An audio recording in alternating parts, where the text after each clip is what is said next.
नमस्कार दोस्तों, मैं मनीष आप सभी का स्वागत करता हूं योगेंद्र साहू ऑनलाइन क्लासेस में। एक टारगेट सीरीज हम लोग का चल रहा था, है ना, डे वाला। तो कई लोगों का मैसेज आ रहा था कि सर क्लास कंटिन्यू क्यों नहीं हो रहा था। तो यहाँ पे देखो, बहुत सारे क्लासेस मेंस के लेने रहते हैं, है ना, आपके टेस्ट सीरीज भी कंडक्ट करवाने रहते हैं। और यहाँ पे अभी व्यस्तता चल रही है कुछ और कामों में, और उसके साथ साथ ये बीच में त्यौहार पड़ गया था, जिसके कारण आपका ये टारगेट सीरीज नहीं आ रहा था। आज से अपन इसको कंटिन्यू करते हैं अमीन पटवारी तक, है ना। और हो सके इन फ्यूचर में अपन 6-6 घंटा 7-7 घंटा का एक 3-4 टीचर मिलके अमीन पटवारी का जो सिलेबस थोड़ा बहुत और होगा, जो आपके एग्जाम के प्रोस्पेक्टिव से इम्पोर्टेंट होगा, वो अपन कंडक्ट कराएंगे। 6-6 घंटे का एक लाइव सेशन लेंगे, प्लानिंग चल रहा है ऐसा। बाकी आपका ये 2-3 टीचर लगातार आपके क्लासेस अमीन पटवारी के कंटिन्यू करवा रहे हैं, ठीक है। इसमें से आपका एक बहुप्रतीक्षित जो आपका सीरीज था, टारगेट सीरीज, उसका आज से अपन कंटिन्यू करेंगे, ठीक है। देखो, आई थिंक 15-16 टेस्ट, 15-16 सेट हम लोगों ने कर लिया है, जिसमें से आपका टॉपिक वाइज भी मैथ्स था। अब अपन क्या करेंगे, मैथ्स और रीजनिंग जो है वो थोड़ा मिसलेनियस फॉर्म में करेंगे, है ना। क्लियर। पेपर में किसी भी एंगल से पूछा जाएगा, आपको शॉर्ट ट्रिक लगा करके या जो प्रोसेस अपन बताए हैं उसके हिसाब से सॉल्व कर सकते हो। देखो, पहला क्वेश्चन क्या बोल रहा है, यदि किसी शंकु की लंबाई 8 मीटर तथा इसके आधार का व्यास 12 सेंटीमीटर है, तो शंकु की तिर्यक ऊंचाई ज्ञात कीजिए। इसको बनाने के दो तरीके हैं, एक बेसिक तरीका, दूसरा शॉर्ट ट्रिक से इसको कैसे बना सकते हो, ठीक है। हर क्वेश्चन के पीछे क्या लॉजिक लगेगा, शॉर्ट ट्रिक क्या लगा सकते हैं, उसके आधार पे भी अपन इसमें चर्चा करेंगे, ठीक है। देखो क्या बोल रहा है, पहले तो शंकु की तिर्यक ऊंचाई बोल रहा है। शंकु का आकार कैसे रहेगा, तो इसके बारे में आप लोग जानते हो, है ना, कोन वाला आइसक्रीम खाते होगे। तो ये देखो, ये क्या है, उसका आकृति है, ठीक है। पहले बेसिक समझ लेते हैं, फिर शॉर्ट ट्रिक में बताऊंगा कि कैसे निकाल सकते हैं, है ना। यदि किसी शंकु की लंबाई यहां से यहां तक की लंबाई को कितना दिया है, ये 8 मीटर दे दिया है, ठीक है, तथा इसके आधार का व्यास व्यास दिया हुआ है 12। व्यास कहने का मतलब क्या है, यहां से यहां तक की लंबाई। तो ये क्या हो जाएगा, बीच में ये क्या करेगा, दो भागों में इसको बांटेगा, तो ये क्या हो जाएगा, ये 6 मीटर का, और ये भी क्या हो जाएगा, 6 मीटर का। टोटल अगर मिलाओगे तो व्यास कितना हो जाएगा, 12 मीटर। तो इसकी तिर्यक ऊंचाई यहां से यहां तक की जो तिर्यक ऊंचाई है एल, इसका मान अपने को निकालना है, ठीक है। डायग्राम के हिसाब से, बेसिक के हिसाब से समझ गए, ठीक है। तो यहां पे h की वैल्यू कितना दिया हुआ है, 8 मीटर, ठीक है, क्लियर। अब यहां से देखो, अपन सीधा डायरेक्ट क्या लगा सकते हैं, L बराबर, और R की वैल्यू कितनी दी हुई है, R बराबर कितना दिया हुआ है, 6 मीटर, है ना। तो यहां से L बराबर क्या होता है, √h² प्लस R², यहां से निकाल लो, ठीक है। h का वैल्यू देखो कितना दिया हुआ है, 8, 8 8 64 कर सकते हैं सीधा, और 6 6 का 36, मतलब टोटल वैल्यू देखें √100, मतलब कि 10 मीटर क्या आएगा, आंसर आएगा, ठीक है। √100 मतलब 10 का वो वर्ग होगा। तो ये सीधा क्या होगा, थोड़ा बेसिक तरीके से आप ये लगा करके क्या कर सकते हो, 10 मीटर आंसर ला सकते हो। दूसरा तरीका शॉर्ट ट्रिक से इसको कैसे बनाएंगे, देखो, ट्रिपलेट, है ना, कुछ ट्रिपलेट आपको बताया था मैं, याद करो, 3 4 5, 5 12 13, है ना, 8 15 17, ये 3 बेसिक आप लोग याद रखे रहे ना। उसके बाद इसको मल्टीप्लाई करके भी आप क्या कर सकते हो, अगला ट्रिपलेट निकाल सकते हो। इसका होगा क्या, ये ट्रिपलेट ट्रिपलेट का यूज क्या होगा, देखो, शंकु की लंबाई कितना दिया हुआ है, 8 मीटर, है ना, एक वैल्यू दिया है अपने को 8 मीटर, इसके आधार का व्यास दिया है 12 मीटर, है ना, आधार का व्यास दिया है 12 मीटर, 12 मीटर मतलब क्या हो जाएगा, इसका आधा 6 मीटर। तो शंकु की तिर्यक ऊंचाई ज्ञात कीजिए, एल ज्ञात करना मतलब अपने को तीसरा डिजिट चाहिए। ये लंबाई दिया है 8, है ना, त्रिज्या दे दिया है 6, तो इसका तीसरा वैल्यू क्या आ सकता है, ये तीसरा वैल्यू क्या आ सकता है, अभी हम लोगों ने ट्रिपलेट देखा था, क्या देखा था, 3 4 5, यही देखा था क्या, 3 4 5, ठीक है, 3 4 5। अब इसका देखो 3 4 5 का कैसे किया है, ये 8 और 6 एक लाया है ना, मतलब 3 का डबल अपन कर सकते हैं, क्या आएगा 6, 4 का डबल 8 और 5 का डबल क्या होगा 10। ठीक है, 3 का डबल 6, 4 का डबल 8, 5 का डबल 10। यही दो डिजिट आया है क्या अपने पास, 6 और 10, तो तीसरा डिजिट क्या आएगा, ट्रिपलेट से 10 आएगा, है ना। 6 और 8 आ चुका है, तीसरा डिजिट क्या आएगा 10 आएगा। तो शंकु की तिर्यक ऊंचाई क्या होगी 10, ऑप्शन नंबर सी, है ना। जो आप बेसिक ताम झाम बनाए थे वो सब करने की जरूरत नहीं है, सीधा सीधा आप ट्रिपलेट, आपको याद है एक का दिया है 8 मीटर, एक का दिया है 6 मीटर, तो तीसरा क्या होगा 6 8 और 10। ठीक है, ट्रिपलेट से आप निकाल सकते हो 6 8 10, तो इसका सीधा सीधा आंसर क्या निकल जाएगा, ऑप्शन नंबर सी। ठीक है, इस पूरे चैप्टर में लगभग आप ऐसी ही ट्रिपलेट का यूज करोगे। ठीक है, जैसे आप समचतुर्भुज पढ़ोगे, है ना, उस समचतुर्भुज में यूज होता है। समचतुर्भुज क्या होगा, D1 और D2, वहां पे जो विकर्ण है उसका आपको निकालना पड़ता है। चलो वो वाला क्वेश्चन आएगा तो देखेंगे, है ना। क्या बोल रहा है ये, समलम चतुर्भुज। समलम चतुर्भुज का क्षेत्रफल क्या होता है, समलम चतुर्भुज का क्षेत्रफल क्या होता है, याद करो। समलम चतुर्भुज का क्षेत्रफल बराबर क्या होगा, 1/2 a plus B into H. ठीक है, a plus B into H, आधार और लंब, ठीक है, और उसका ऊंचाई। तो क्षेत्रफल देखो, अब इसी का यूज कहां पे करोगे, समलम चतुर्भुज के क्षेत्रफल में करो। समलम चतुर्भुज का क्षेत्रफल कितना दिया हुआ है, देखो 24, है ना, वर्ग सेंटीमीटर। तो क्षेत्रफल की वैल्यू कितना दिया हुआ है 24, equal to 1/2 into a plus b. A plus b किसी का मान दिया है क्या, देखो यदि आधार में से एक क्या है 7 सेंटीमीटर, तो अन्य आधार की लंबाई निकालना है ना। इस a प्लस बी में एक वैल्यू a का दिया हुआ है 7 और b का वैल्यू आपने को यहां पे निकालना है। और इसकी ऊंचाई कितनी दी हुई है, देखो ऊंचाई दिया हुआ है 3 सेंटीमीटर। बन जाएगा क्या, 3 अट्ठे 24, 8 दूनी 16, 16 बराबर 7 प्लस बी। बी बराबर क्या निकल जाएगा इसका, देखो 7 इधर जाएगा, है ना, 6 3 9, तो बी का वैल्यू कितना आ जाएगा 9। समझे क्या, समलम चतुर्भुज का क्षेत्रफल कैसे निकालते हैं। तो क्षेत्रफल बराबर 1/2 a plus B into h. इस वाले फॉर्मूला का यूज करके आप क्या निकाल सकते हो, इसका वैल्यू 9 निकाल सकते हो। ठीक है, तीसरे नंबर का क्वेश्चन देखो क्या बोल रहा है, एक समचतुर्भुज की प्रत्येक भुजा 39 सेंटीमीटर है, यदि इसके एक विकर्ण की लंबाई 72 सेंटीमीटर दिया हुआ है। सबसे पहले समलम चतुर्भुज, है ना, समचतुर्भुज। समचतुर्भुज में होगा क्या, देखो समचतुर्भुज में जो विकर्ण है आपस में एक दूसरे को जिस बिंदु पर काटेंगे, है ना, वो क्या हो जाएगा, बराबर हो जाएगा। जैसे अगर इस विकर्ण की लंबाई 20 मीटर दिया हुआ हो, 20 सेंटीमीटर दिया हुआ हो, तो यहां पे जिस कटान बिंदु पे मिलेंगे इसका कितना हो जाएगा 10 सेंटीमीटर, और यहां से यहां तक की लंबाई कितनी हो जाएगी 10 सेंटीमीटर। ये प्रॉपर्टीज इसका याद रखे रहना है, किसका, समचतुर्भुज का। तो समचतुर्भुज में जो दो विकर्ण आपस में एक दूसरे को जिस बिंदु पर काटेंगे उस विकर्ण में वो दूरी क्या हो जाएगी, बराबर होगी, है ना। तो यहां पे देखो इसका क्या बोल रहा है, समचतुर्भुज की एक भुजा, ये क्या है विकर्ण है, और इसकी ये क्या है भुजा है, और इसकी एक भुजा की लंबाई कितनी दी हुई है आपने को 39 सेंटीमीटर। कितना दिया हुआ है 39 सेंटीमीटर। क्वेश्चन आया हुआ है आपके व्यापम में, है ना, ध्यान से समझो, इसी के बेस में ही पूरा समचतुर्भुज का कॉन्सेप्ट क्लियर हो जाएगा। ठीक है, दो विकर्ण होगा, जिस बिंदु पर काटेगा वो विकर्ण बराबर बराबर भागों में बटा होगा।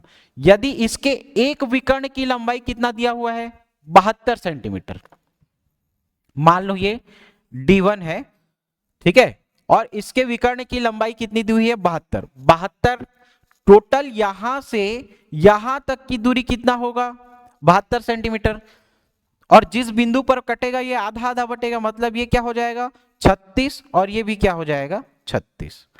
टोटल इस विकर्ण की जो लंबाई है वो 72 सेंटीमीटर है। 36 दूनी 72। क्लियर, समझ में आ गया। अब क्या पूछ रहा है, तो दोनों विकर्ण की लंबाई का अंतर क्या होगा। D1 तो पता है अपने को, लेकिन D2 पता है क्या। D2 नहीं पता अपने को, तो D2 कैसे निकालेंगे। ये देखो यहां से क्या बनेगा, एक चतुर्भुज, एक त्रिभुज बन रहा है, और यहीं से आप ट्रिपलेट को यूज कर सकते हो। ट्रिपलेट में पहला क्या है 36 है, दूसरा क्या दिख रहा है 39। यही दिख रहा है क्या, एक 36 दिख रहा है, एक 39। यहां का भाग अपन निकाल लें तो यहां पे जितनी यहां से यहां तक की दूरी होगी उसका डबल कर देंगे तो पूरा विकर्ण D2 का मान निकल जाएगा। ठीक है, क्लियर, समझे क्या यहां तक। ठीक, अब देखो ट्रिपलेट 5, 12 और 13, ये अपने को पता है ना। 3 4 5, 5 12 13, ये अपने को पता है। कुछ किया है क्या यहाँ पे, देखो 12 24, 12 तिया 36, इसका 3 गुना किया है, कितना आया है 36। यहाँ पे 13 है, देखो 13 का 3 गुना करेगा, 13 26, 13 तिया 39। तो यहाँ पे भी अपन क्या कर सकते हैं, 5 का 3 गुना, 5 का 3 गुना कितना आएगा 5 तिया 15। ठीक है, तो इसके एक भुजा की लंबाई कितनी निकल जाएगी। यहां पे देखो टोटल ये विकर्ण है, तो यहां से यहां तक की दूरी कितना होगा, ये 15 होगा, है ना। सब 3 3 गुना के फॉर्म में है देखो, तो यहां से यहां तक की दूरी 15 है, तो यहां से यहां तक की दूरी भी क्या हो जाएगी 15 हो जाएगी। इस टोटल पहले D1 विकर्ण का लंबाई कितना है 72 सेंटीमीटर, तो D2 का लंबाई कितना हो जाएगा बताओ, कितना होगा। यहां से 15 है, यहां से 15, तो ये क्या हो जाएगा टोटल 30 सेंटीमीटर, किसकी D2 की लंबाई। समझ में आया यहां तक। ठीक है, अब क्वेश्चन क्या पूछ रहा है, दोनों विकर्ण की लंबाई का अंतर। 72 में 30 घटाओ कितना आएगा 2 और 4, है ना, मतलब 42 सेंटीमीटर क्या आएगा, इसका अंतर आएगा। 42 सेंटीमीटर क्या आएगा अंतर। ऑप्शन नंबर कहां है सी। समझे क्या, क्या हुआ यहां पे देखो, समचतुर्भुज पढ़ रहे हैं। समचतुर्भुज होता कैसा है, यहाँ पे D1 विकर्ण और D2 विकर्ण को देखा जाता है। एक विकर्ण की लंबाई अपने को दिया हुआ है 72, तो यहां से यहां तक कितना होगा 36, और यहां से यहां तक क्या होगा 36। ऐसा क्यों, क्योंकि दो विकर्ण जिस बिंदु पर कटेंगे वहां पे वो दो बराबर भागों में बांटेंगे। ठीक है, अपने को D1 का तो पता चल गया, और इसका एक भुजा दिया हुआ है अपने को, कितना दिया है 39 सेंटीमीटर। तो यहां से यहां और यहां ये क्या बना, एक त्रिभुज बना, है ना, क्लियर। तो यहां पे अपन क्या लगा सकते हैं, ट्रिपलेट लगा सकते हैं। ट्रिपलेट 5 12 13, 12 का 3 गुना 36, 13 का 3 गुना 39, तो 36 निकला है 39 निकला है। तो तीसरा वैल्यू क्या आ सकता है जी, 5 का 3 गुना करो 15, है ना। जब यहां से यहां तक की लंबाई उसका 15 है तो टोटल क्या हो जाएगा 30 हो जाएगा। तो D2 अपना कितना निकला 30, और D1 कितना निकला है 72, दोनों का अंतर कितना हो जाएगा 42। लिख के ले लो, ऐसा क्वेश्चन आता है। ठीक है, ऐसा सेम पैटर्न का क्वेश्चन व्यापम के द्वारा पूछा गया है। तो 4 का क्या हो जाएगा, ऑप्शन नंबर सी सही होगा 42 सेंटीमीटर। ठीक है, अब देखो ये क्या बोल रहा है, 25 मीटर लंबे तथा 15 मीटर चौड़े पार्क की लंबाई तथा चौड़ाई के समांतर बीचों बीच 2 मीटर चौड़ी 2 सड़कें, है ना, बीचों बीच चौड़ी 2 सड़कें। मतलब ये क्या बोल रहा है देखो,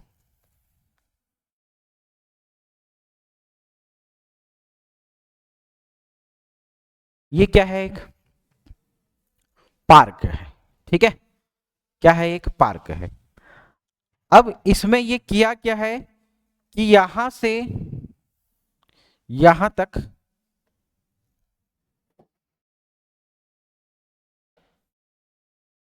बीचों बीच, ठीक है, कितना मीटर 2 मीटर और 2 मीटर लंबाई और चौड़ाई के समांतर 2-2 मीटर का क्या रखा हुआ है, वो एक पार्क में रास्ता लगा हुआ है। ठीक है, क्लियर, रास्ता सड़कें काटती है, शेष भाग में घास उगाई जाती है।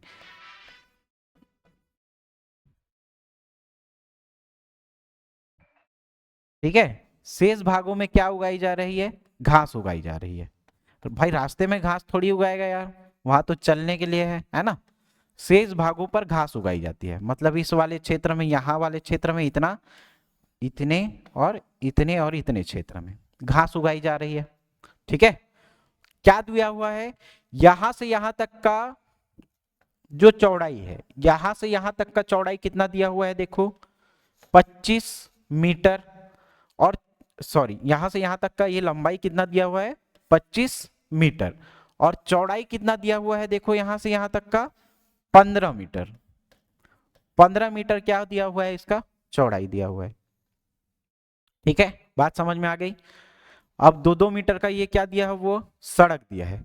तो घास शेष भाग में उगाया जाता है। तो एक काम कर सकता हूं क्या, इस वाला जो रास्ता है, इस वाले रास्ते को हटा दो।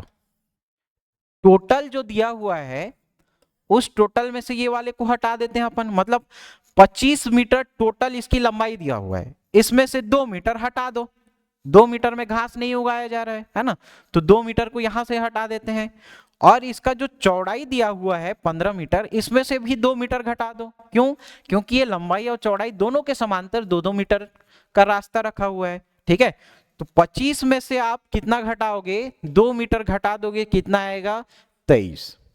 ठीक है, और चौड़ाई कितना दिया हुआ है? देखो 15 मीटर। 15 में से 2 घटाओगे, कितना आएगा? 13। ठीक है, ये क्या हो जाएगा? जहां पे अपन घास उगा रहे हैं, है ना। 13 26, 13 तिया 39, 13 दूनी 26 और 3 29, तो 299 मीटर ऐसा है जहां पे अपन क्या कर रहे हैं? यहां पे घास उगा रहे हैं। अब प्रति वर्ग मीटर अपने को क्या दे रहा है जी? 12 रुपया का खर्चा। 1 वर्ग मीटर का खर्चा कितना है? 12 रुपया। तो 299 वर्ग मीटर का खर्चा कितना होगा? 12। 12 सत्ते 84, 12 अट्ठे 96, 12 निया 108, हासिल 10, है ना। 12 निया 108, 10 118, हाथ में 11, 12 कम 12 दूनी 24, 10 34, और एक क्या निकलेगा? 35। 35 88 क्या है टोटल इसका खर्च लगेगा भाई, है ना। 12 रुपया 1 मीटर में खर्च कर रहा है घास लगाने में। तो टोटल अपना निकला कितना है?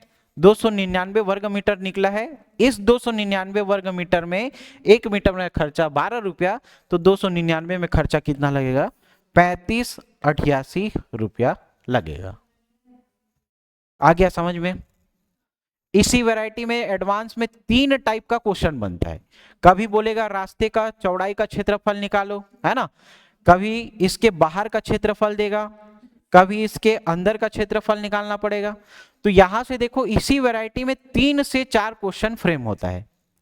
ठीक है, सबसे बेसिक वाला क्वेश्चन ये है, इसके बाद इसी में 3 टाइप का क्वेश्चन और बनेगा। तो इस बेसिक वाली चीज को पहले समझो।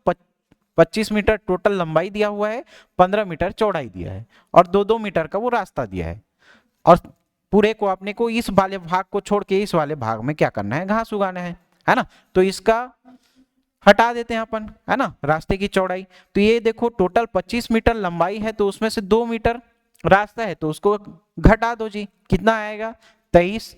और चौड़ाई कितना दिया है? 15, उसमें से 2 मीटर हटा दो, कितना निकलेगा? 13। ये टोटल ऐसा निकला जहां पे अपन घास उगाएंगे। 1 वर्ग मीटर में घास उगाने का खर्चा 12 रुपया है, तो 299 मीटर में वर्ग मीटर में उगाने का खर्चा कितना होगा? घास उगाने का 3588 हो जाएगा।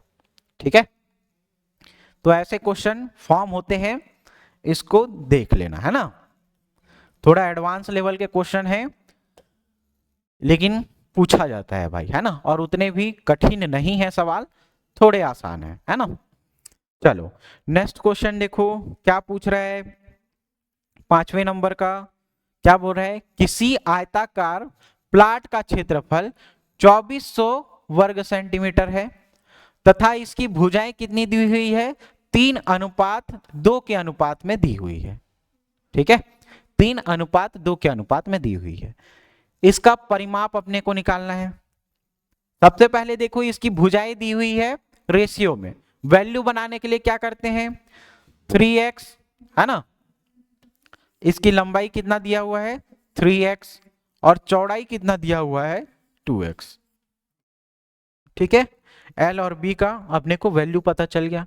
क्या बोल रहा है, किसी आयताकार प्लाट का क्षेत्रफल 2400 वर्ग सेंटीमीटर है। आयत का क्षेत्रफल क्या होता है, L इंटू बी। आयत का क्षेत्रफल क्या होगा, L इंटू बी, है ना। इस क्षेत्रफल की वैल्यू कितनी दी हुई है अपने को 2400।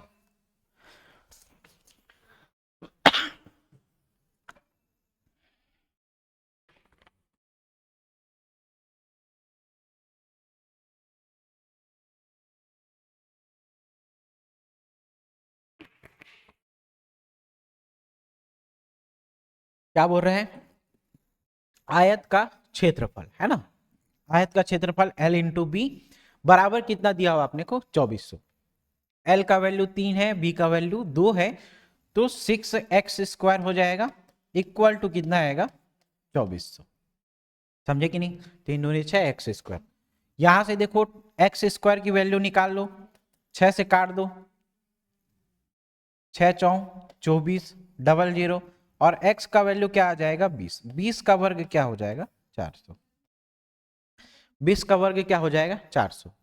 तो x का वैल्यू 20 निकला, तो लंबाई क्या हो जाएगी जी इसका बताओ, 3 दूनी 6, है ना, और 2 दूनी क्या हो जाएगा 4, 40 सेंटीमीटर और 60 सेंटीमीटर। क्लियर, अपने को लंबाई पता चल गया, चौड़ाई पता चला गया। अब क्या बोल रहा है आगे क्वेश्चन, तो इसके परिमाप क्या होगा। परिमाप क्या होता है, आयत का परिमाप क्या होगा, आयत का परिमाप डायरेक्ट में लिख रहा हूं, है ना, आयत का परिमाप 2 इंटू एल प्लस बी। ठीक है, 2 into l plus b. L plus b यहां पे देखो 60 है 40 है, तो 2 गुणित क्या हो जाएगा 100 हो जाएगा, है ना, और वैल्यू कितना निकलेगा 200 मीटर, इसका क्या आएगा वैल्यू आएगा, है ना। 200 मीटर कहीं पे है क्या, ऑप्शन नंबर डी में। समझे, परिमाप बराबर, ठीक है, परिमाप बराबर क्या होगा 2 into l plus b. L और बी का वैल्यू 60 और 40 निकला है, टोटल 100 हो जाएगा, तो ये क्या हो जाएगा 200 मीटर क्या आ जाएगा, इसका आंसर आ जाएगा। समझे क्या, ऐसा क्वेश्चन पूछता है भाई, है ना, तो इसको ध्यान से याद रखना। भुजाएं अगर दी हुई है, रेशियो में दिया हुआ है, तो उसको पहले क्या करो वैल्यू में कन्वर्ट करो। वैल्यू में कन्वर्ट कर लिए, जो पूछ रहा है क्षेत्रफल पूछ रहा है, तो L इंटू बी, क्षेत्रफल बराबर 2400, जहां से x की वैल्यू क्या निकल जाएगी 20 निकल जाएगी, है ना। अब x की वैल्यू निकली, L और B निकाल लो। क्या पूछ रहा है, परिमाप पूछ रहा है, परिमाप क्या होगा 2 इंटू एल प्लस बी, है ना। L और B का वैल्यू देखो 60 और 40 है, 100 हो जाएगा, 2 गुना कर दोगे 200। ऑप्शन नंबर डी क्या हो जाएगा इसका सही आंसर होगा। ठीक है, 6वें नंबर का क्वेश्चन देखो क्या बोल रहा है, यदि एक आयत के विकर्ण की लंबाई 17 सेंटीमीटर है और आयत का परिमाप कितना दिया हुआ है 46 सेंटीमीटर। जब भी ऐसे क्वेश्चन को देखूंगा मैं, तो क्या सोचूंगा, सबसे पहले इसका कहीं पे ट्रिपलेट फॉर्म काम आ रहा है क्या। देखो, एक क्या बोल रहा है आयत, आयत बोल रहा है, ठीक है। अब इस आयत के विकर्ण की लंबाई, विकर्ण यहां से विकर्ण देखो, विकर्ण की लंबाई कितना दिया हुआ है 17, ठीक है। आयत का परिमाप दिया है, आयत का परिमाप क्या होगा 2 into l plus b equal to 46। तो एल प्लस बी की वैल्यू कितनी निकल जाएगी, एल प्लस बी की वैल्यू 23 निकल जाएगी, है ना, 23 दूनी 46। ठीक, तो आयत का क्षेत्रफल होगा, आयत का क्षेत्रफल, आयत का क्षेत्रफल में अपने को निकालना क्या पड़ेगा, एल निकालना पड़ेगा और बी निकालना पड़ेगा, तब एल इंटू बी ये क्या हो जाएगा आयत का क्षेत्रफल निकलेगा, है ना। तो अपने को चाहिए क्या, एल और बी का वैल्यू चाहिए। अब यहां से देखो ट्रिपलेट काम करता है क्या, एल प्लस बी 23 होगा, और उसके एक विकर्ण की लंबाई क्या दिया हुआ है 17 दिया हुआ है। तो आपको ट्रिपलेट पता होगा कौन सा, 8 15 और 17, 8 15 और 17, ये ट्रिपलेट पता है ना।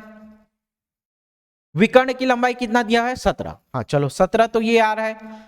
ये L की वैल्यू और B की वैल्यू अगर ऐसी हो जाएगी, L की वैल्यू B की वैल्यू हो जाएगी, तो इन दोनों को जोड़ने से 23 आ रहा है क्या, देखो 15, 5, 20 और 3 23। तो इन दोनों को जोड़ोगे तो क्या आएगा 23 आ रहा है, मतलब L प्लस B की वैल्यू कितना आएगी 23 आएगी। ठीक है, तो यही हमारा आंसर हो जाएगा। देखो एक 17 है, एक 8 हो जाएगा और एक 15 हो जाएगा, है ना।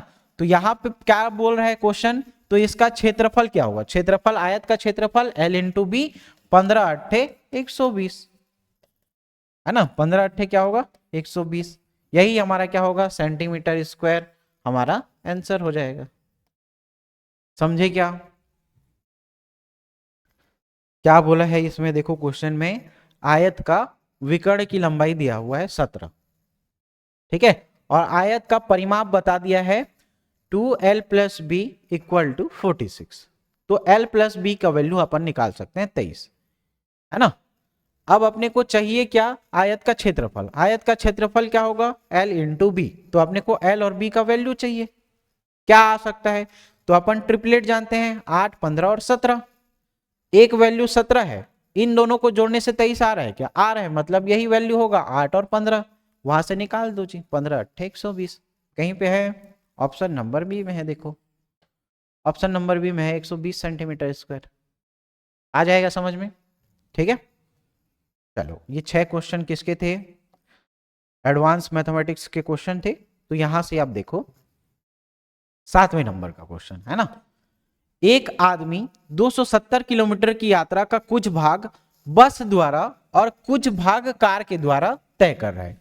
कुल दूरी कितना दिया हुआ है, देखो 270 किलोमीटर। कुल दूरी कितना दिया है, कुल दूरी 270 किलोमीटर, ठीक है 270 किलोमीटर। यदि वह दूरी का 1/3 भाग 30 किलोमीटर प्रति घंटे की चाल से बस द्वारा तय करता है।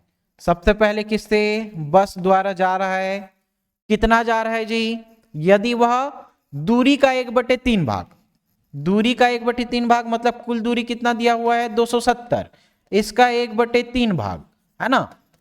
9 या 27 होगा क्या, काट के देखो सीधा क्या आ जाएगा 90 किलोमीटर। 270 किलोमीटर में से 90 किलोमीटर ये किससे तय कर रहा है, बस से तय कर रहे हैं, ठीक है। अब शेष दूरी क्या बचेगी बताओ, शेष दूरी कितना बचेगी, शेष दूरी कितना होगा, 90 किलोमीटर चला गया है तो बचेगा कितना, यहां से देखो 180 किलोमीटर, है ना 180 किलोमीटर, और यहां से क्या निकलेगा 90 किलोमीटर, टोटल मिलाओगे तो कितना आएगा 270 किलोमीटर आएगा, ठीक है। शेष दूरी क्या है 180। अब इस शेष दूरी को किसके द्वारा, कार के द्वारा तय करता है ना। कार के द्वारा तय करेगा कितना, शेष दूरी को कार के द्वारा तय किया शेष दूरी 180 को, ठीक है। अब यहां पे क्या क्या निकालना है, इसका औसत चाल। औसत चाल कैसे निकालोगे, कुल दूरी बटे कुल समय, है ना। औसत चाल बराबर क्या निकालोगे, कुल दूरी बटे कुल समय। कुल दूरी कितना दिया हुआ है 270, ठीक है, और समय निकालना है अपने को, तो समय का तो वैल्यू दिया नहीं है, लेकिन एक चीज तो दिया है ना भाई, दूरी दिया हुआ है और वो किस चाल से जा रहा है, बस कितना से जा रहा है 30 किलोमीटर प्रति घंटा की चाल से जा रहा है, और ये कितना कार किससे जा रहा है 45 किलोमीटर प्रति घंटा की चाल से जा रहा है, ठीक है। बस किससे 30 किलोमीटर प्रति घंटा से, और कार किससे 45 किलोमीटर प्रति घंटा से जा रहा है, ठीक है। तो इससे अपन बस का निकाल लेते हैं और कार का निकाल लेते हैं समय, है ना। समय बराबर क्या होगा, दूरी बटे चाल। दूरी कितना है 90 और चाल कितना है उसका 30 प्लस 180 डिवाइडेड बाई कितना दिया है 45, आ जाएगा चाल निकालने 270 बटे ये देखो 3, है ना, और 45 दूनी 90, है ना, और 90 का डबल करोगे 180, मतलब ये क्या निकलेगा 4 निकल जाएगा, ठीक है। तो 270 बटे क्या होगा 7, इसको डिवाइड करोगे क्या आएगा 7 या 21, है ना, 7 चौं 28 करोगे नहीं जाएगा, 6 इधर गया, 7 7 49, 7 अट्ठे 56, 4 बचा बटे 7, 38 सही 4/7 किलोमीटर प्रति घंटा। ठीक है, क्लियर? वैल्यू समझ में आया कैसे आया यहाँ पे, है ना? टोटल दूरी दिया हुआ है अपने को 270 किलोमीटर, उसका कुछ भाग मतलब 1/3 भाग वो 30 किलोमीटर प्रति घंटे की चाल से बस द्वारा जा रहा है। तो बस द्वारा 90 किलोमीटर जा रहा है 30 किलोमीटर प्रति घंटा की चाल से। शेष दूरी जो होगा वो कार के द्वारा ट्रेवल करेगा, है ना? 180 किलोमीटर किसके द्वारा? 180 किलोमीटर 25 किलोमीटर प्रति घंटा की चाल से जाएगा। तो चाल बराबर क्या हो जाएगा? दूरी बटे समय, कुल दूरी बटे कुल समय। कुल दूरी 270 और वहां से आप क्या निकाल सकते हो? चाल निकाल सकते हो। आ जाएगा क्या? 38 सही 4/7 किलोमीटर प्रति घंटा। ठीक है, कौन सा ऑप्शन में है? 38 सही 4/7 किलोमीटर प्रति घंटा। ठीक है, ऑप्शन नंबर सी। 8वें नंबर का क्वेश्चन देखो, एक वर्ग की चारों भुजाओं के साथ एक हवाई जहाज। सबसे पहले तो एक वर्ग आ रहा है ना? एक वर्ग की 4 भुजा, और वर्ग की सभी भुजाएं आपस में क्या होती हैं? बराबर होती हैं। तो दूरी कैसे होगा? समान होगा क्या? वर्ग है, चारों भुजाएं समान होते हैं, तो दूरी भी कैसा होगा? इसका बराबर हो जाएगा। तो बराबर जब दूरी हो रहा है तो डायरेक्ट आप क्या करोगे? इसको शॉर्ट ट्रिक से सॉल्व कर दो, है ना? 200 किलोमीटर, 400 किलोमीटर, 600 किलोमीटर और 800 किलोमीटर प्रति घंटा के वेग से उड़ता है। ठीक है, क्लियर? एक वर्ग की चारों भुजाएं एक साथ हवाई जहाज 200 किलोमीटर, 400 किलोमीटर, 600 किलोमीटर, 800 किलोमीटर प्रति घंटा से उड़ रहा है। ऐसा क्यों कर रहे हैं? क्योंकि वर्ग की सभी भुजाएं आपस में बराबर होगी, है ना? वर्ग की सभी भुजाएं आपस में बराबर होती हैं।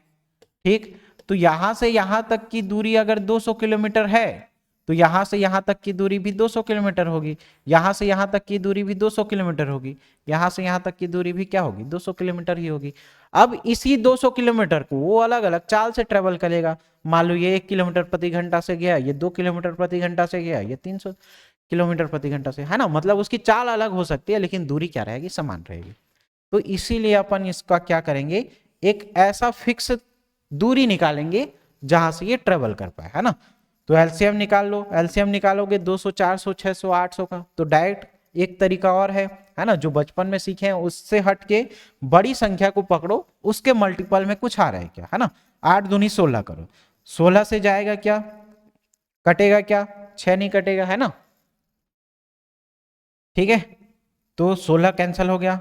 24 जाएगा क्या? 24, 6 चौ 24, है ना? ये भी जा रहा है, 4 6 का 24, 2 12 24, ये भी जा रहा है, मतलब 2400 क्या हो जाएगा? इसका एलसीएम हो जाएगा। ठीक है, तो 200 ये देखो 12 दूनी 24। ठीक है, ये क्या है? उसका चाल दिया हुआ है, और ये इसका क्या निकल रहा है? समय निकल रहा है। और ये टोटल क्या दिया हुआ है? दूरी दिया हुआ है। ठीक है, क्लियर? 4 देखो, 4 छक्का 24, 6 चौ 24 और 8 16 8 दिया 24। टोटल ये देखो क्या निकल गया? उसका समय निकल गया। 12 6 18, 18 2 20, 2 22, 3 25, 25 उसका क्या निकल गया? टोटल समय निकल गया। ठीक है, क्लियर? कितने हवाई जहाज थे? 1 2 3 और 4, 4 हवाई जहाज थे। तो इसका क्या निकालना है? वेग, है ना? वेग बराबर क्या होगा? टोटल यहां पे कितना समय और टोटल दूरी क्या है? टोटल दूरी देखो कितना है? 2400। औसत वेग बराबर क्या होगा? टोटल दूरी। टोटल दूरी कितना है? 2400। कितने जहाज थे? 4। ठीक है, डिवाइडेड बाई टोटल समय। टोटल समय कितना लगा है जी? 25। ठीक है, काट दो, आ जाएगा आंसर आपस में, है ना? तो यहां से देखो कितना से जाएगा? 25 अट्ठे 200, 25 निया 225, है ना? 225 में कितना बचा? 25 5 30 10 40, 15 बचा, है ना? 15 यहां जाएगा, और 25 400, 25 पंच 125, 25 छक्का 150, 96 गुणित क्या आएगा? 4, 6 चौ 24, हाथ में आया 2, 9 18 9 3 27 9 4 36, 36 और 2 क्या आ जाएगा 38, 384 किलोमीटर प्रति घंटा। ठीक है, 384 किलोमीटर प्रति घंटा। कौन से ऑप्शन में है 384? D for Devsena. ठीक है, समझ में आया ये? ऐसा क्यों किए हैं भाई? क्योंकि वर्ग बोला है और वर्ग की सभी भुजाएं आपस में बराबर होगी, मतलब दूरी क्या हो जाएगा, फिक्स हो जाएगा। दूरी कितना है 2400, एलसीएम मेथड से निकाल ले। दूरी कितना है उसका 2400, समय कितना लगा है 25, कितने जहाज थे 4। ठीक है, 2400 गुणित 4 बटे 25, उसका वेग निकल गया है 384 किलोमीटर प्रति घंटा। ठीक है,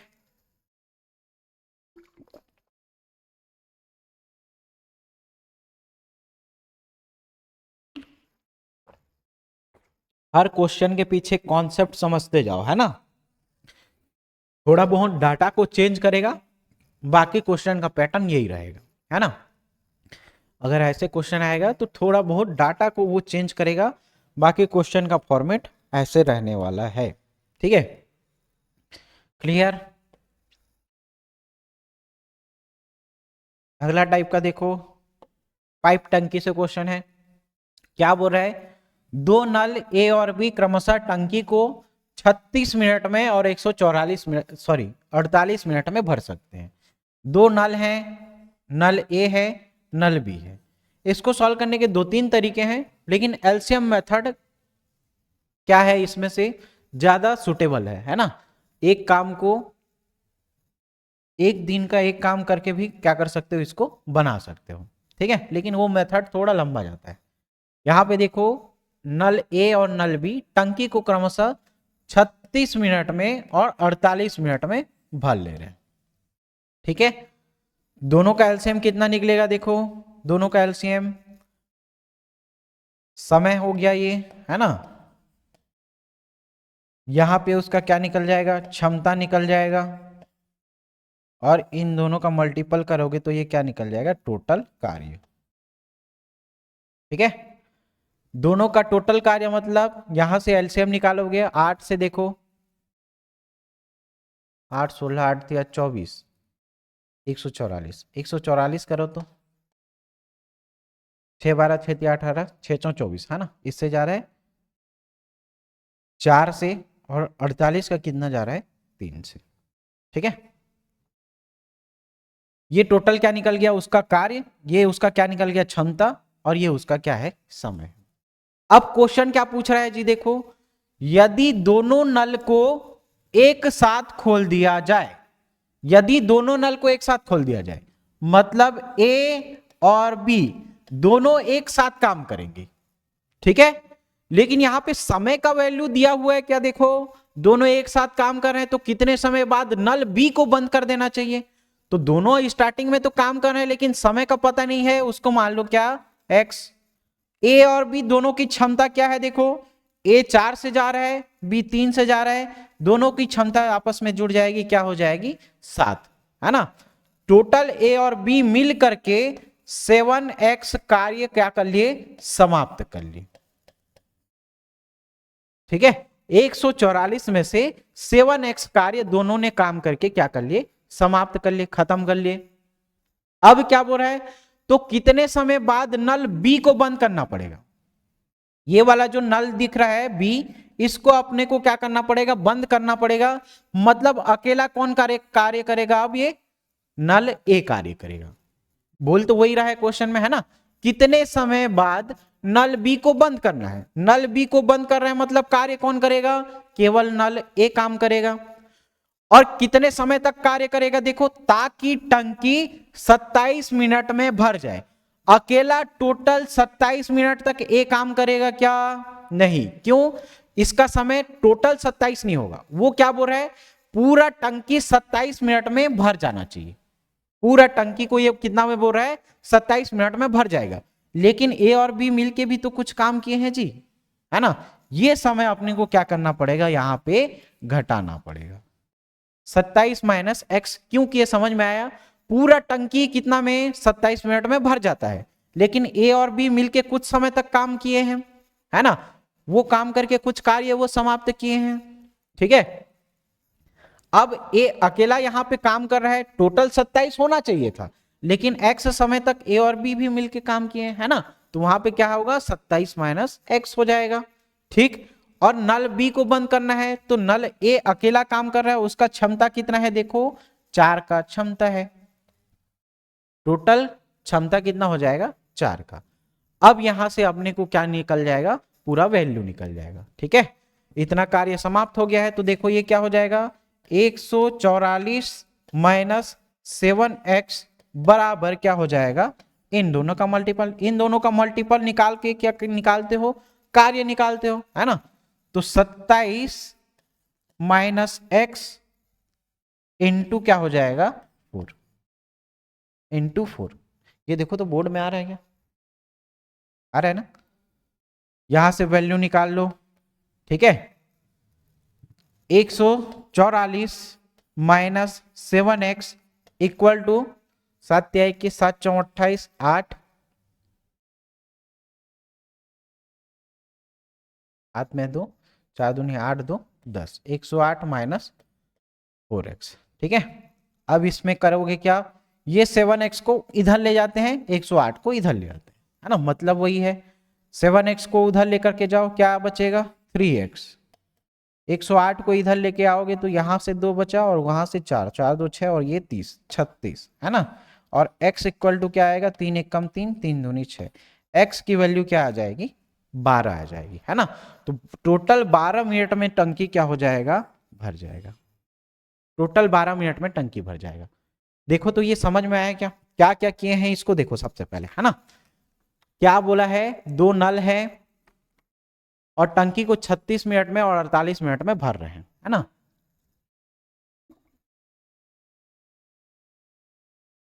ठीक है, यदि दोनों नल को एक साथ खोल दिया जाए, उसका समय दिया हुआ है क्या, कितने देर तक काम कर रहे हैं, नहीं दिया है, तो a प्लस बी कितने x तक काम करेंगे, है ना, और कितना क्षमता है दोनों का, 4 और 3 7 का क्षमता है, तो 7x कार्य वो क्या कर लिए, खत्म कर लिए, टोटल कार्य 144 था, जिसमें से 7x कार्य उन्होंने खत्म कर लिया। फिर क्या बोल रहा है देखो क्वेश्चन, कितने समय के बाद, कितने समय के बाद नल बी को बंद करना है, तो अकेला कौन काम करेगा, नल ए काम करेगा, है ना, ताकि टंकी 27 मिनट में पूरा पूरा भर जाए, टोटल कार्य 27 मिनट बोल रहा है, ना कि केवल ए अकेला काम कर रहा है तो 27 मिनट में, है ना, 27 मिनट टोटल कार्य लग रहा है, जिसमें से ए और बी मिलके कुछ काम किए हैं, है ना, कुछ समय तक काम किए हैं, तो वो समय क्या हो जाएगा, घट जाएगा। ए की क्षमता कितनी दी हुई है 4, दोनों को मल्टीप्लाई करोगे कार्य निकलेगा, और ये कार्य बराबर वो कार्य हो जाएगा, और यहां से एक्स की वैल्यू कितनी निकल जाएगी 12 निकल जाएगी। सबसे सिंपलेस्ट तरीका है ये इसको सॉल्व करने का। ठीक है, ऑप्शन नंबर बी 12 मिनट क्या हो जाएगा, इसका आंसर होगा। ठीक है, अगला क्वेश्चन देखो 10वें नंबर का मिश्रण से क्वेश्चन है ना, क्या बोल रहा है, एक पात्र में दूध और पानी का अनुपात 7:5 दिया हुआ है, तो यहां से देखो चलो दूध का अनुपात निकाल लेते हैं, है ना, पहले वाले में दूध का अनुपात कितना है, दूध का अनुपात कितना है 7 बटे 7 3 10 2 12, ये वैल्यू कैसे निकला समझ में आया क्या, दोनों का रेशियो निकालने के लिए अगर यहां पे देखो दूध का अनुपात बोलेगा तो दोनों अनुपात को जोड़ दो, ऊपर में वो अनुपात लिखो जो अनुपात पूछ रहा है। वैसे यहां पे पानी का अनुपात क्या हो जाएगा, देखो पानी का अनुपात क्या होगा 5/12, समझ में आ गया। लेकिन अपने को यहां पे क्या करना है, देखो एक पात्र में दूध और पानी का अनुपात दिया हुआ है, अन्य पात्र में दूध और पानी का अनुपात दिया हुआ है, और इन दोनों पात्रों को मिला दिया जाए तो यहाँ पे इसका अनुपात दूध और पानी का अनुपात 4:3 के अनुपात में मिलाया जाता है, तो नए मिश्रण में दूध और पानी का अनुपात क्या होगा, है ना, तो नए मिश्रण में दूध और पानी का अनुपात क्या होगा, तो इसके लिए क्या करो, जो एक अनुपात या तो दूध को ले लो या पानी को ले लो, ऑप्शन वैसे निकल जाएगा, है ना, तो पहले पात्र में दूध का अनुपात कितना दिया हुआ है 7:12, एक दूसरे पात्र में एक दूसरे पात्र देखो, दूसरे पात्र में दूध और पानी का अनुपात कितना दिया हुआ है, 5:4:9, है ना। और दूध का अनुपात क्या निकलेगा, 5/9। ये समझ में आया क्या, रेशियो कैसे आ रहा है ना। दोनों अनुपात को जोड़ दो, जो पूछ रहा है ऊपर लिख दो। तो पहले मिश्रण में दूध का अनुपात 7/12 और दूसरे में क्या बोल रहा है वो, दूध का अनुपात 5/5:4:9। ठीक है। अब दोनों को एक पात्र में मिलाया गया, अब दोनों को एक पात्र में मिलाया जाएगा तो वहां पे देखो दोनों पात्रों के मिश्रण 4:3 के अनुपात में मिलाया गया, तो इसमें दूध का अनुपात क्या हो जाएगा बताओ, तो इसमें दूध का अनुपात क्या हो जाएगा, 4/7, 4/4:3:7। ये समझे। ठीक है। इन दोनों पात्रों के मिश्रण में पानी और दूध का अनुपात क्या होगा, दूध और पानी का 4:3, तो 4:3:7 जिसका निकालना है ऊपर में, है ना। तो 4/7 क्या हो जाएगा, इसका अनुपात हो जाएगा। तो नए मिश्रण में दूध और पानी का अनुपात अपने को निकालना है, नए मिश्रण में दूध और पानी का अनुपात अपने को निकालना है। क्लियर, यहां तक का समझ में आ गया रेशियो। ठीक है। अब यहां से निकाल लो जी, देखो क्या करोगे, यहां से ये वाला रेशियो अपने को निकालना है, तो 4/7 -5/9 करो।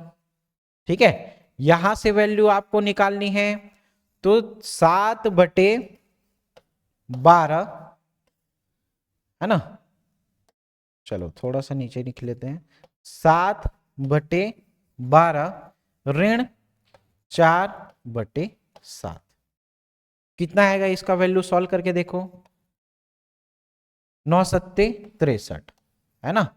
9×7=63, 7×9=63, 9×4=36, 36। ठीक है। 9×7=63, 7×5=35, तो क्या निकल जाएगा इसका वैल्यू, 1/63, 1/63। ठीक है। इसका वैल्यू कितना निकलेगा, 1/63। इसका देखो 12×7=84, 12×7=84, है ना। और 12×7=84 करोगे, 7×7 क्या होगा, 49, माइनस 7 से इसको करो, 7 एक कम और 7 दूनी 14, है ना। 12×7=84 और 12 का 4 से मल्टीप्लाई करोगे, 12×4=48, तो ये क्या आ जाएगा, 1/84। अब ये कैसे आया, तो एकदम पहली दूसरी थोड़ी पढ़ रहे हो, जो आपको ये वाला भी कैलकुलेशन एकदम डिटेल से समझाऊं, है ना। दोनों का एलसीएम निकालते हैं, फिर इसका 7 से भाग दो, जो आया ऊपर से गुणा कर दो, है ना। ये वाला जानते होगे, है ना। अब यहां से देखो दोनों का रेशियो बराबर दिख रहा है ना। सॉरी, दोनों का रेशियो आ गया 1/63 और 1/84। तो यहां पे दूध और पानी का मिश्रण क्या निकल जाएगा, दूध रेशियो पानी,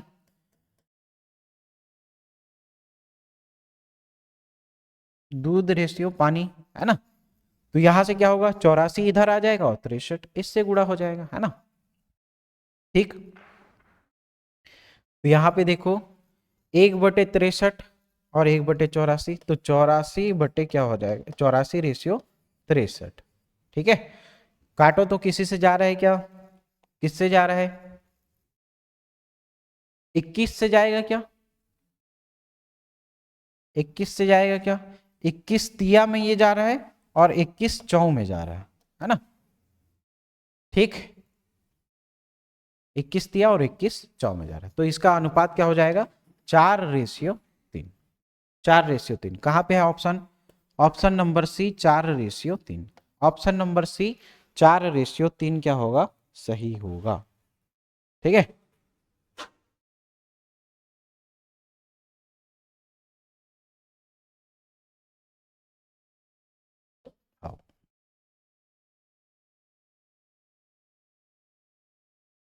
नहीं नहीं नहीं, किसी निश्चित चक्रवृद्धि ब्याज की दर से 500 रुपए की धनराशि 6 वर्षों में 2 गुनी हो जाती है, तो 24 वर्षों के बाद कितनी गुनी हो जाएगी। देखो यहाँ पे एक वर्ड लिखा हुआ है चक्रवृद्धि ब्याज, है ना। साधारण ब्याज बोलता तो जितना गुना होता गुना देता, या तो वर्षों में दिया हुआ है ना, 1 करके कर लेते, उसका अलग होता है, और चक्रवृद्धि ब्याज का अलग होता है। दोनों का डिफरेंस बताया था मैं, है ना। तो ये देखो चक्रवृद्धि ब्याज बोल रहे हैं। चक्रवृद्धि ब्याज में सबसे पहले क्या बोल रहा है, वर्षों में, कितने वर्षों में, यहाँ पे वर्ष ले लो और यहाँ पे कितना गुना हो रहा है ये ले लो, ठीक है। तो क्या बोल रहा है, 6 वर्षों में 2 गुनी, 6 वर्षों में कितना गुना हो रहा है, ये 2 गुना हो रहा है। तो 24 वर्षों के बाद कितनी गुनी हो जाएगी, यहां पे क्या 24 वर्ष, ठीक है। कितनी गुनी हो जाएगी, तो कितनी गुनी ये तो नहीं पता, तो इनटू क्या करोगे 2 का पावर x, इसका वैल्यू है 24 कैसे आता है, तो इसका मल्टीप्लाई इससे करो, 6x इक्वल टू क्या आएगा 24, ठीक है। इन दोनों का रेशियो का गुणनफल इसके बराबर आता है, ठीक है। तो 6x इक्वल टू क्या आएगा 24, तो x का वैल्यू क्या करोगे 6 चौं 24। x का वैल्यू कैसे आया समझ में आया ना, एक तरफ वर्ष लेना एक तरफ गुना लेना। क्या बोल रहा है ये 6 वर्षों में 2 गुना हो जाए, है ना, 6 वर्षों में 2 गुना हो जाता है। तो 24 वर्षों में, तो ये वाला वैल्यू आता कैसे है, तो 24 वर्षों में कितनी गुनी हो जाएगी, तो यहां पे 2 गुना हो रहा है, तो ये इसी के मल्टीपल में ही होगा, 2 के गुने में होगा, है ना। 2 का power x, 6 into x equal to कितना आएगा 24, और x का वैल्यू क्या निकलेगा 4, है ना। यहां पे x का वैल्यू क्या निकलेगा 4, तो 2 का पावर x मतलब 2 का पावर 4 कितना हो जाएगा 16, ठीक है। 16 गुना होगा, कितना रुपया बोल रहा है 500 रुपया का 16 गुना निकाल दो, है ना। 500 रुपया 16 में कितना हो जाएगा, है ना, 16 गुने में कितना हो जाएगा, 500 का वैल्यू कितना होगा 16 पंचे 80, 8,000 रुपया क्या आएगा इसका आंसर आएगा, 8,000 रुपये इसका क्या आएगा आंसर आएगा। कौन से ऑप्शन में है, ऑप्शन नंबर ए में, ऑप्शन नंबर ए में 8,000 आएगा, ठीक है।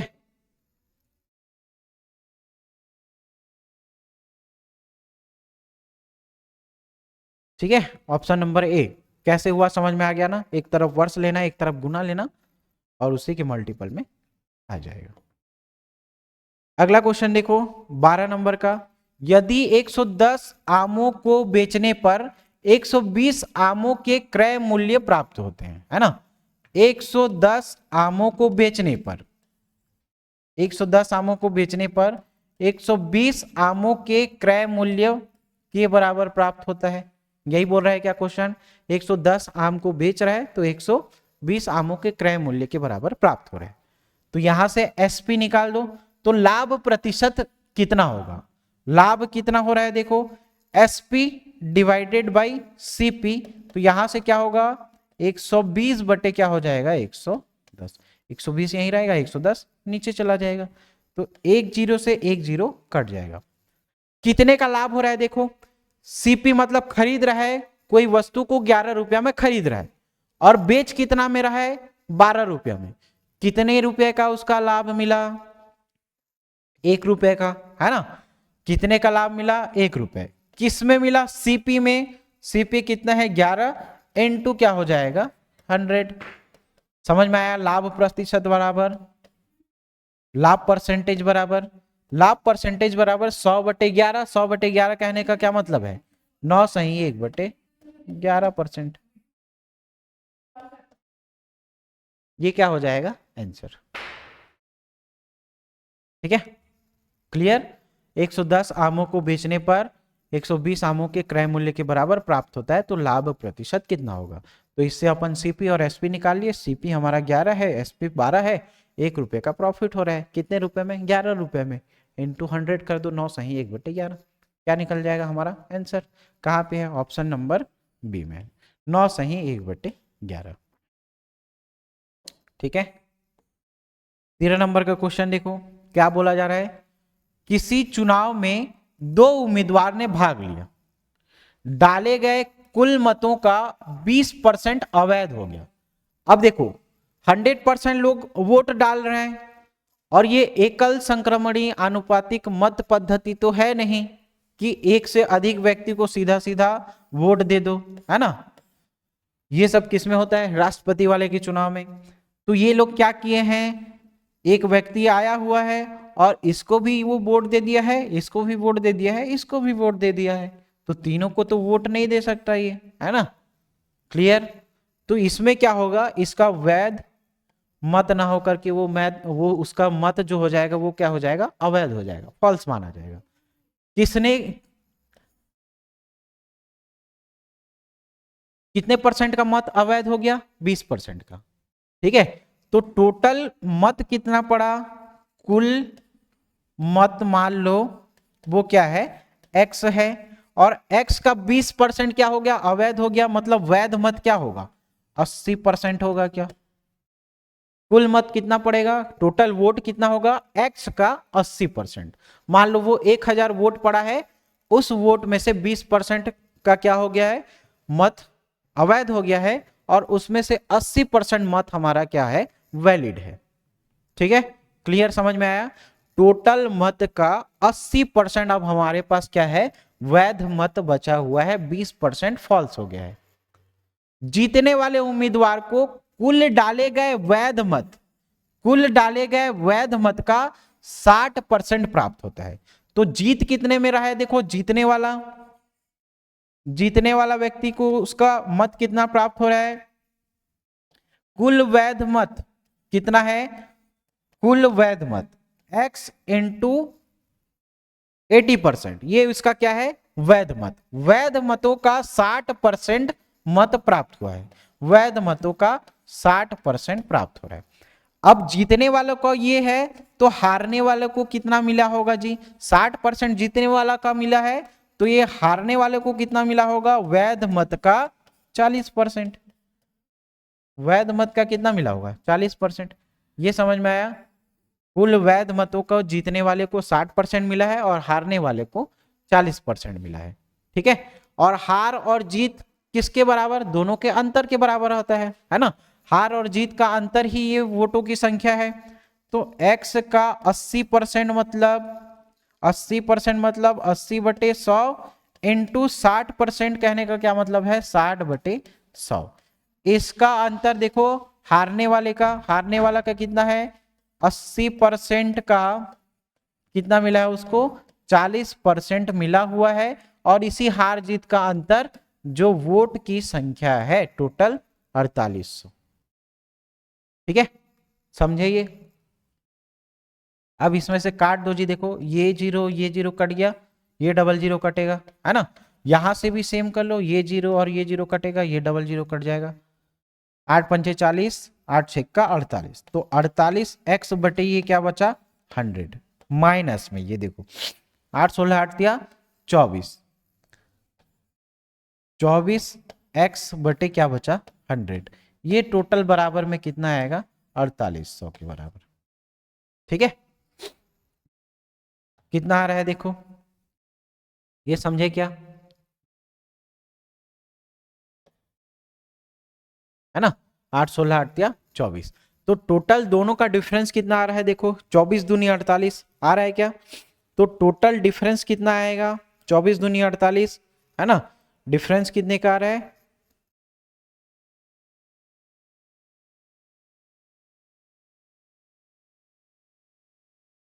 8 16 8 दिया 24, 8 4 32 है जी, है ना। इसको थोड़ा सा सुधार लेना,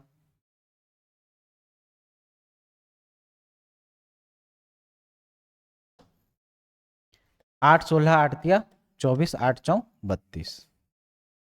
ठीक है, तो कितना बचेगा यहां से देखो, 32 में से 8 40 और 8 48, 8 8 16, 16x बटे क्या होगा, 100 बराबर 4800 के बराबर आएगा। और यहां से वैल्यू निकालोगे, 16 32 16 तिया 48, 300 के बराबर ये आएगा, और x की वैल्यू क्या हो जाएगा, यहां पे 300 और यहां से 100 इधर जाएगा गुणा, है ना। तो x की वैल्यू क्या आ जाएगी, 30,000। ठीक है, x की वैल्यू क्या हो जाएगी, 30,000। तो कुल मतों की संख्या कितनी होगी, 30,000। यही निकाला गया है क्या, तो जीता गया तो मतदाता सूची में कुल मतों की संख्या क्या होगी? कुल मतों की संख्या 30,000 होगी। ऑप्शन नंबर ए सही हो। कैसे निकाले देखो, एक चुनाव है, 2 उम्मीदवार खड़े हुए हैं, जिसमें से 100% लोगों ने वोट दिया और 20% क्या हो गया? अवैध हो गया, है ना। तो बचा कितना? कुल मत का 80% वैध मत बचा, है ना। जीतने वाले को इस वैध मत का बोला है, वैध मत का 60%, वैध मत का 7%, तो हारने वाले को कितना मिला होगा? 40% मिला होगा, है ना। अब इन दोनों का हार और जीत का अंतर ही क्या है? वोटों की संख्या है। 60% भाई, हार और जीत किससे होगा? वोटों की संख्या के आधार पे होगा, है ना। तो इन दोनों का अंतर किसके बराबर है? 4800 मतों के बराबर है। और यहां से x की वैल्यू निकाल लोगे 30,000। ठीक है, समझ में आया? अगला देखो 14 नंबर का क्वेश्चन क्या बोल रहे हैं? शीला एवं शिल्पा के पास कुछ रुपए 5:3 के अनुपात में थे। शीला के पास यदि 400 रुपए थे तथा शिल्पा के पास सिर्फ 5 रुपए के सिक्के थे, तो शिल्पा के पास कितने सिक्के थे? ये अपने को निकालना है। सबसे पहले देखो वैल्यू में दिया क्या हुआ है अपने पास? शीला के पास 400 रुपए थे, और यहां पे रेशियो में देखो शीला और शिल्पा के पास कुछ रुपए थे, जिसका रेशियो ये है ना। तो शीला के पास कितने रुपए? 5x बराबर 400 रुपए। ये समझ में आया? अनुपात को वैल्यू में बदलना है तो x लगा लो, है ना। x बराबर क्या होगा? 5 अट्ठे 40। ठीक, तो यहां पे रेशियो देखो 5:3 का, 5x मतलब 8 पंचे 40। ठीक है, और इसका वैल्यू क्या आएगा? 8 16 8 दिया 24, 280। किसका? शीला और शिल्पा का। अगला क्वेश्चन क्या पूछ रहा है? शिल्पा के पास सिर्फ 5 रुपए के सिक्के थे। शिल्पा के पास टोटल 240 रुपए थे, उसमें से हर सिक्के कैसे थे? 5 रुपए के थे। यही बोल रहा है क्या? 400 रुपए थे शीला के पास, और शिल्पा के पास कितने रुपए थे? 240 रुपए। लेकिन शिल्पा जो पैसे रखी हुई थी 240 रुपए, वो हर 5-5 रुपए के सिक्के के आधार पे बना हुआ था। उसी 5 रुपए के सिक्के बने हुए थे, तो उसके पास टोटल सिक्कों की संख्या कितनी थी ये पूछ रहा है ना। 5 रुपए के हर सिक्के टोटल इतने रुपए, तो कितने सिक्के होंगे उसके पास? देखो 5 चौं 20 और 5 अट्ठे 40, 48 सिक्के वो रखे थे 5 रुपए के, है ना। 48 सिक्के रखे हुए थे वो 5 रुपए के। ठीक है, क्लियर?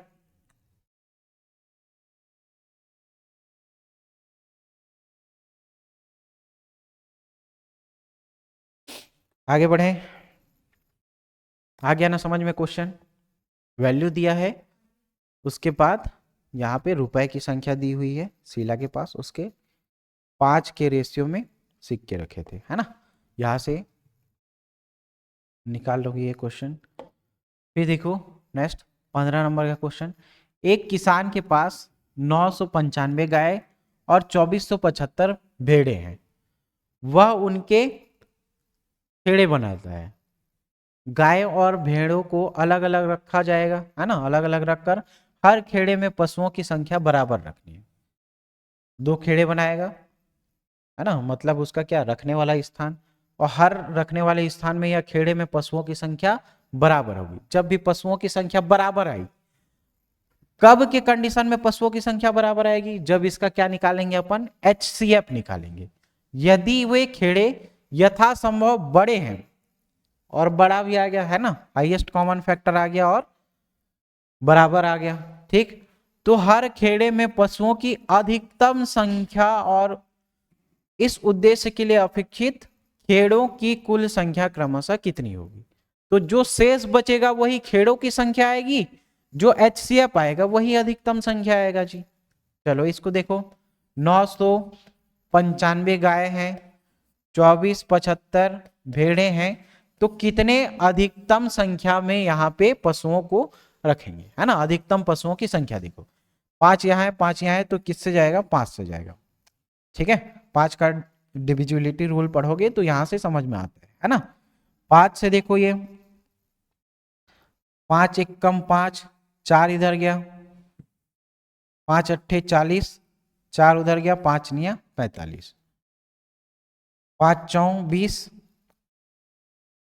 5 निया 45, 5 पच्चे 25।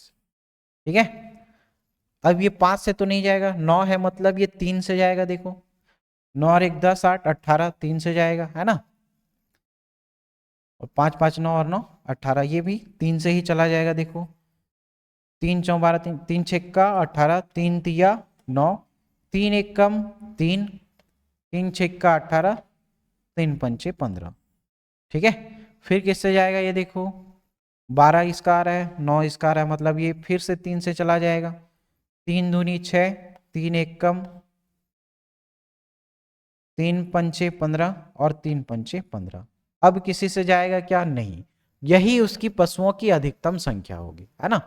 पशुओं की अधिकतम संख्या याद रखना, जो HCF आएगा वही पशुओं की अधिकतम संख्या होगी। पशुओं की अधिकतम संख्या कितना आएगा, 5 दूनी 10, 5 तिया 15, 15 दूनी 30, 45, है ना। टोटल 45 क्या आएगा, पशुओं की अधिकतम संख्या आएगा।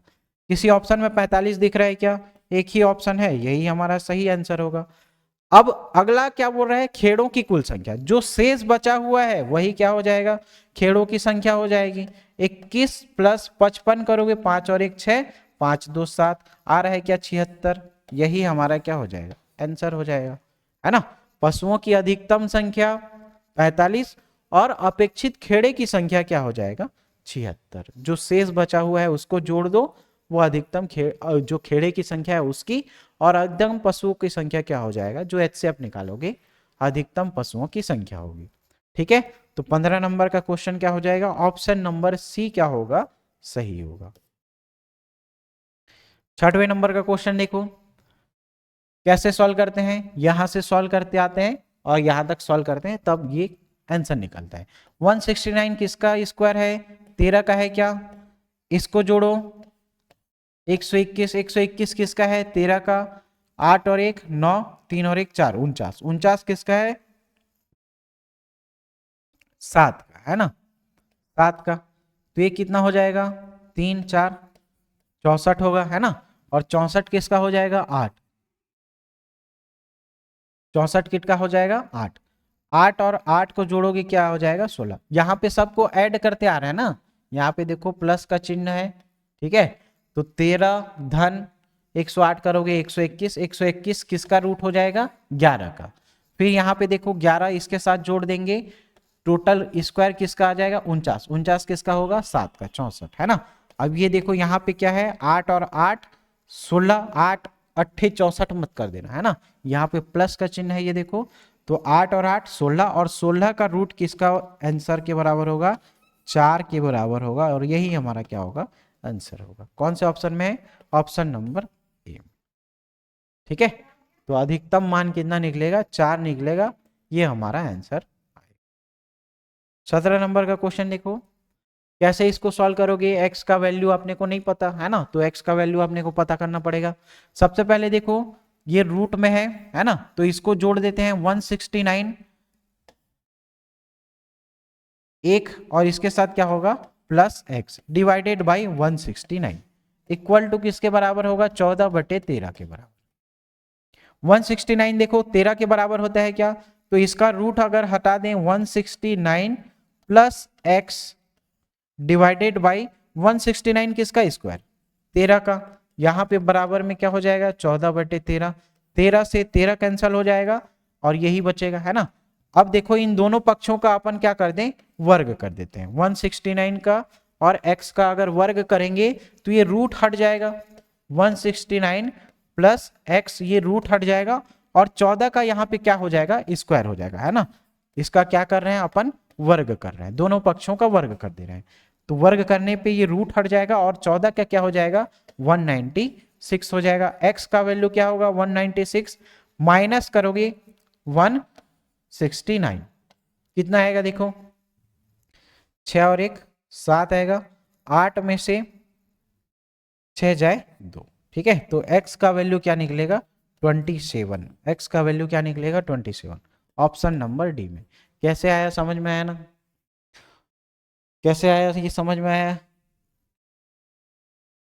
ठीक है, 169 plus x divided by 169 root में है इक्वल टू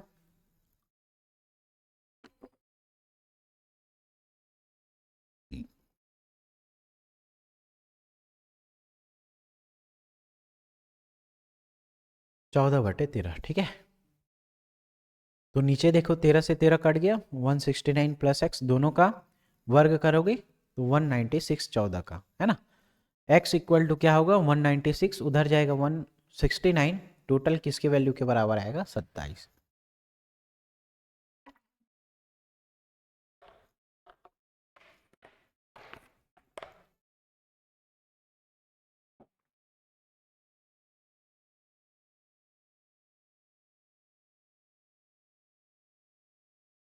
अठारह नंबर का क्वेश्चन देखो, इस इक्वेशन में देखो क्या कॉमन निकल रहा है अपने पास, तो 6 का घात n प्लस वन, यहां पे देखो 6 का घात n प्लस वन, यहां से भी 6 का घात n प्लस वन दिख रहा है अपने को, है ना। तो सबसे पहले 6 का घात n प्लस वन निकाल दो, सब में पहले 6 का घात n प्लस वन निकाल दो, है ना। तो यहां से n प्लस वन निकालोगे तो कितना वैल्यू बचा है, सिर्फ 6 का 2 बचा है,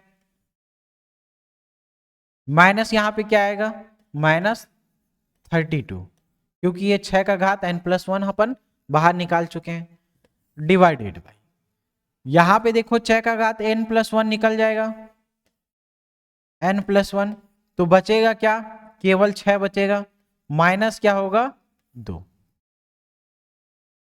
ठीक है, यहां पे केवल 6 बचेगा और यहां पे n प्लस वन तो कॉमन निकल गया है, तो क्या बचेगा सिर्फ 2। यहां से ये देखो दोनों कैंसिल हो रहा है क्या, 6 का घात n प्लस वन, इसका आप क्या करो स्क्वायर कर दो, 36 माइनस 32 बटे 4, है ना, 36 माइनस 32 बटे 4, तो 36 में से 32 गया 4, डिवाइडेड बाई 4 इक्वल टू क्या होगा 1। 1 हमारा क्या होगा आंसर, 1 क्या हो जाएगा आंसर, कहां पे है, ऑप्शन नंबर डी में। ऑप्शन नंबर डी में क्या दिख रहा है, 1 हमारा आंसर।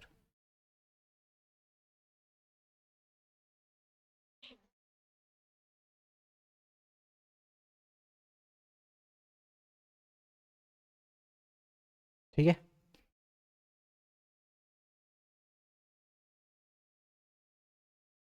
अगला क्वेश्चन देखो, सबसे छोटा भिन्न, अभी जो लेटेस्ट में एग्जाम हुआ है, क्या एग्जाम हुआ है जी, नगर सैनिक वाला ना, आरक्षक भर्ती, आरक्षक भर्ती में इसी टाइप का क्वेश्चन आया है, आरक्षक भर्ती 2025 में ऐसा टाइप का क्वेश्चन आया है ना। तो इसको देखो, ऐसे में क्या किया जाता है, जो आप सिंपल जानते हो सबको भाग देके देख लो, है ना, इसी में से ये वैरायटी 3 4 का बन जाएगा। जब वैल्यू निकाल लोगे तो सबसे छोटी संख्या, सबसे छोटा भिन्न कौन सा होगा, पहला क्वेश्चन बनेगा, सबसे बड़ा भिन्न बनेगा दूसरा क्वेश्चन बनेगा, आरोही क्रम में जमाने के लिए बोलेगा तीसरा क्वेश्चन, और चौथा क्वेश्चन अवरोही क्रम में। तो इसी एक को सॉल्यूशन में वो 4 टाइप से क्वेश्चन को बना सकता है।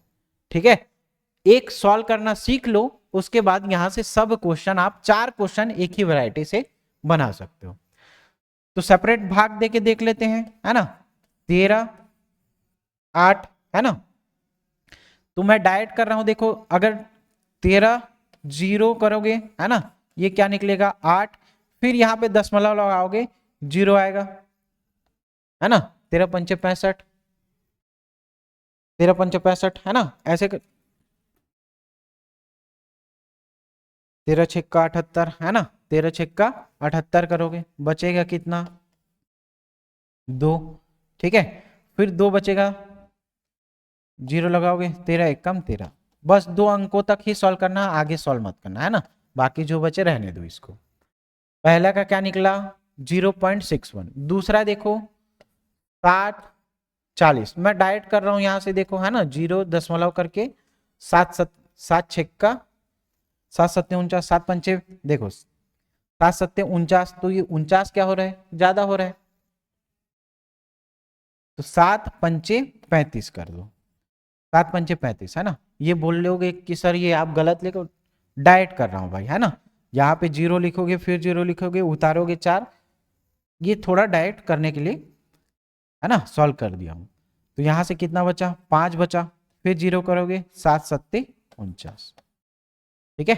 तो सेकंड वाला का कितना निकला आंसर, ये निकला। फर्स्ट वाले का क्या निकला, ये आंसर निकला। समझे क्या हुआ है ये। तीसरा देखो किसका है, 11 और 6 का, है ना। तो यहां से डायरेक्ट कर रहे हैं, 11 पंचे 55, ठीक है। 11 पंचे 55, कितना बचेगा, 5, 11 चौक 44, ठीक है। 2 अंकों तक इसको भी सॉल्व करो, ठीक है। प्रोसीजर यही है, लेकिन डायरेक्ट अपन कर रहे हैं, है ना। मतलब वही है, यहाँ पे फिर 0 लिखोगे, 0 उतार करके फिर वही संख्या लिखोगे, उससे बढ़िया डायरेक्ट आपको वहां पे तो लिखना थोड़ी है, प्रैक्टिस थोड़ी करना है ना। चौथा देखो, 17 भागित है, कितना हो गया, अच्छा। तो 17 छक्का कितना होता है, 102, वो तो नहीं जाएगा। 17 पंचे कितना कर लो, 85, है ना। 17 पंचे 85 कर लो, ठीक। 17 पंचे 85, बचेगा कितना, 15, यहां पे फिर लगा दो 0। तो 17 दहाम 170 होगा, उससे कम करोगे तो ज्यादा हो जाएगा, तो 8 बार में जाएगा, है ना। कितना बार में, 8 बार में जाएगा। 17 अट्ठे कितना होगा, 136, है ना। 17 अट्ठे कितना हो जाएगा, 136। और जितना आ रहा है उससे कोई मतलब नहीं है ना। अब देखो अपने को चारों वैल्यू मिल गया, ये पहला, दूसरा, तीसरा और चौथा, ठीक है। इसी में से क्या बोल रहा है, सबसे छोटा भिन्न कौन सा है। सबसे छोटा भिन्न क्या दिख रहा है अपने को, ये वाला संख्या दिख रहा है क्या, सबसे छोटा ये वाला संख्या अपने को दिख रहा है। अब इसी में देखो क्वेश्चन कैसे फ्रेम होगा, क्वेश्चन कैसे फ्रेम होगा, सबसे छोटा भिन्न, है ना, सबसे छोटा। दूसरे नंबर पे क्या फॉर्म क्वेश्चन होगा, सबसे बड़ा। तीसरा क्या होगा, अवरोही क्रम। और चौथा होगा आरोही क्रम। इसी को बोलेगा घटते हुए क्रम में, और इसी को बोल देगा बढ़ते हुए क्रम में सजाओ। तो 4-5 की वैरायटी इसी एक क्वेश्चन से बन जाएगा। तो इसमें क्या पूछा हुआ है, सबसे छोटा भिन्न क्या होगा। सबसे छोटा भिन्न क्या दिख रहा है अपने को, 6/11 वाला दिख रहा है क्या, यही हमारा आंसर होगा। सबसे बड़ा भिन्न अगर पूछेगा तो क्या हो जाएगा, 8/13 हो जाएगा। और वही क्रम में लिखो, मतलब बड़े से छोटे में लिखते जाओ, है ना। तो पहले ये 8/13, उसके बाद क्या आएगा 10/17, उसके बाद क्या आएगा जी 4/7, है ना। ऐसे करते जाओगे। आरोही क्रम में सबसे छोटे से बड़े में लिखते जाना, पहले क्या आएगा वो वाला लास्ट वाला आएगा, उसके बाद ये आएगा, उसके बाद ये आएगा, और उसके बाद ये आएगा, है ना। तो घटते क्रम में लिखो, बढ़ते क्रम में लिखो, आरोही क्रम में लिखो, अवरोही क्रम में लिखो, सबसे छोटा भिन्न क्या है, सबसे बड़ा भिन्न क्या है। तो 4-5 वैरायटी ये क्वेश्चन इसी एक सॉल्यूशन से आपको मिल जाएगा, बन जाएगा यहां से ये क्वेश्चन, ठीक है। आगे बढ़े, चलो। तो क्या हो जाएगा, सबसे छोटा भिन्न 6/11, ठीक है।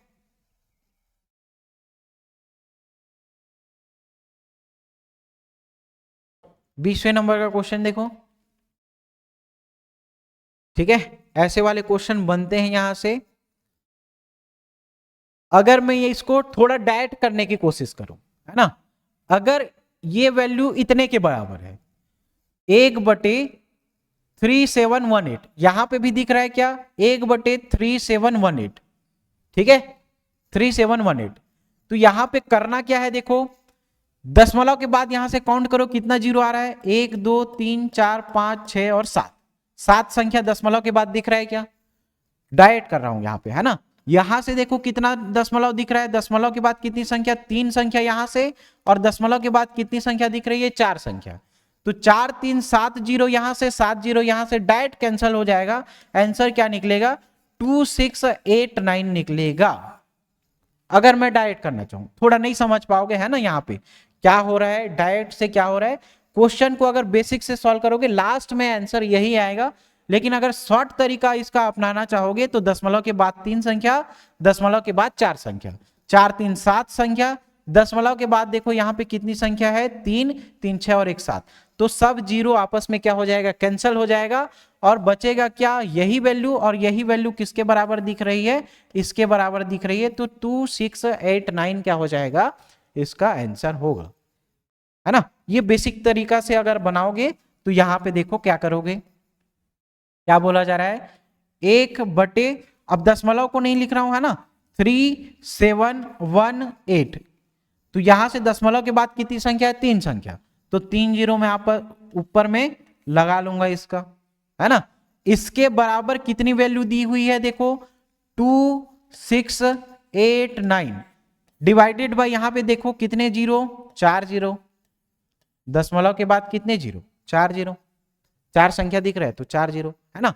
तो यहां से वैल्यू क्या निकल जाएगा, 1/3718 इक्वल टू 2689 डिवाइडेड बाई यहां पे क्या हो जाएगा, 4 जीरो, और यहां से उतर के कितना आएगा, 3 जीरो नीचे आएगा।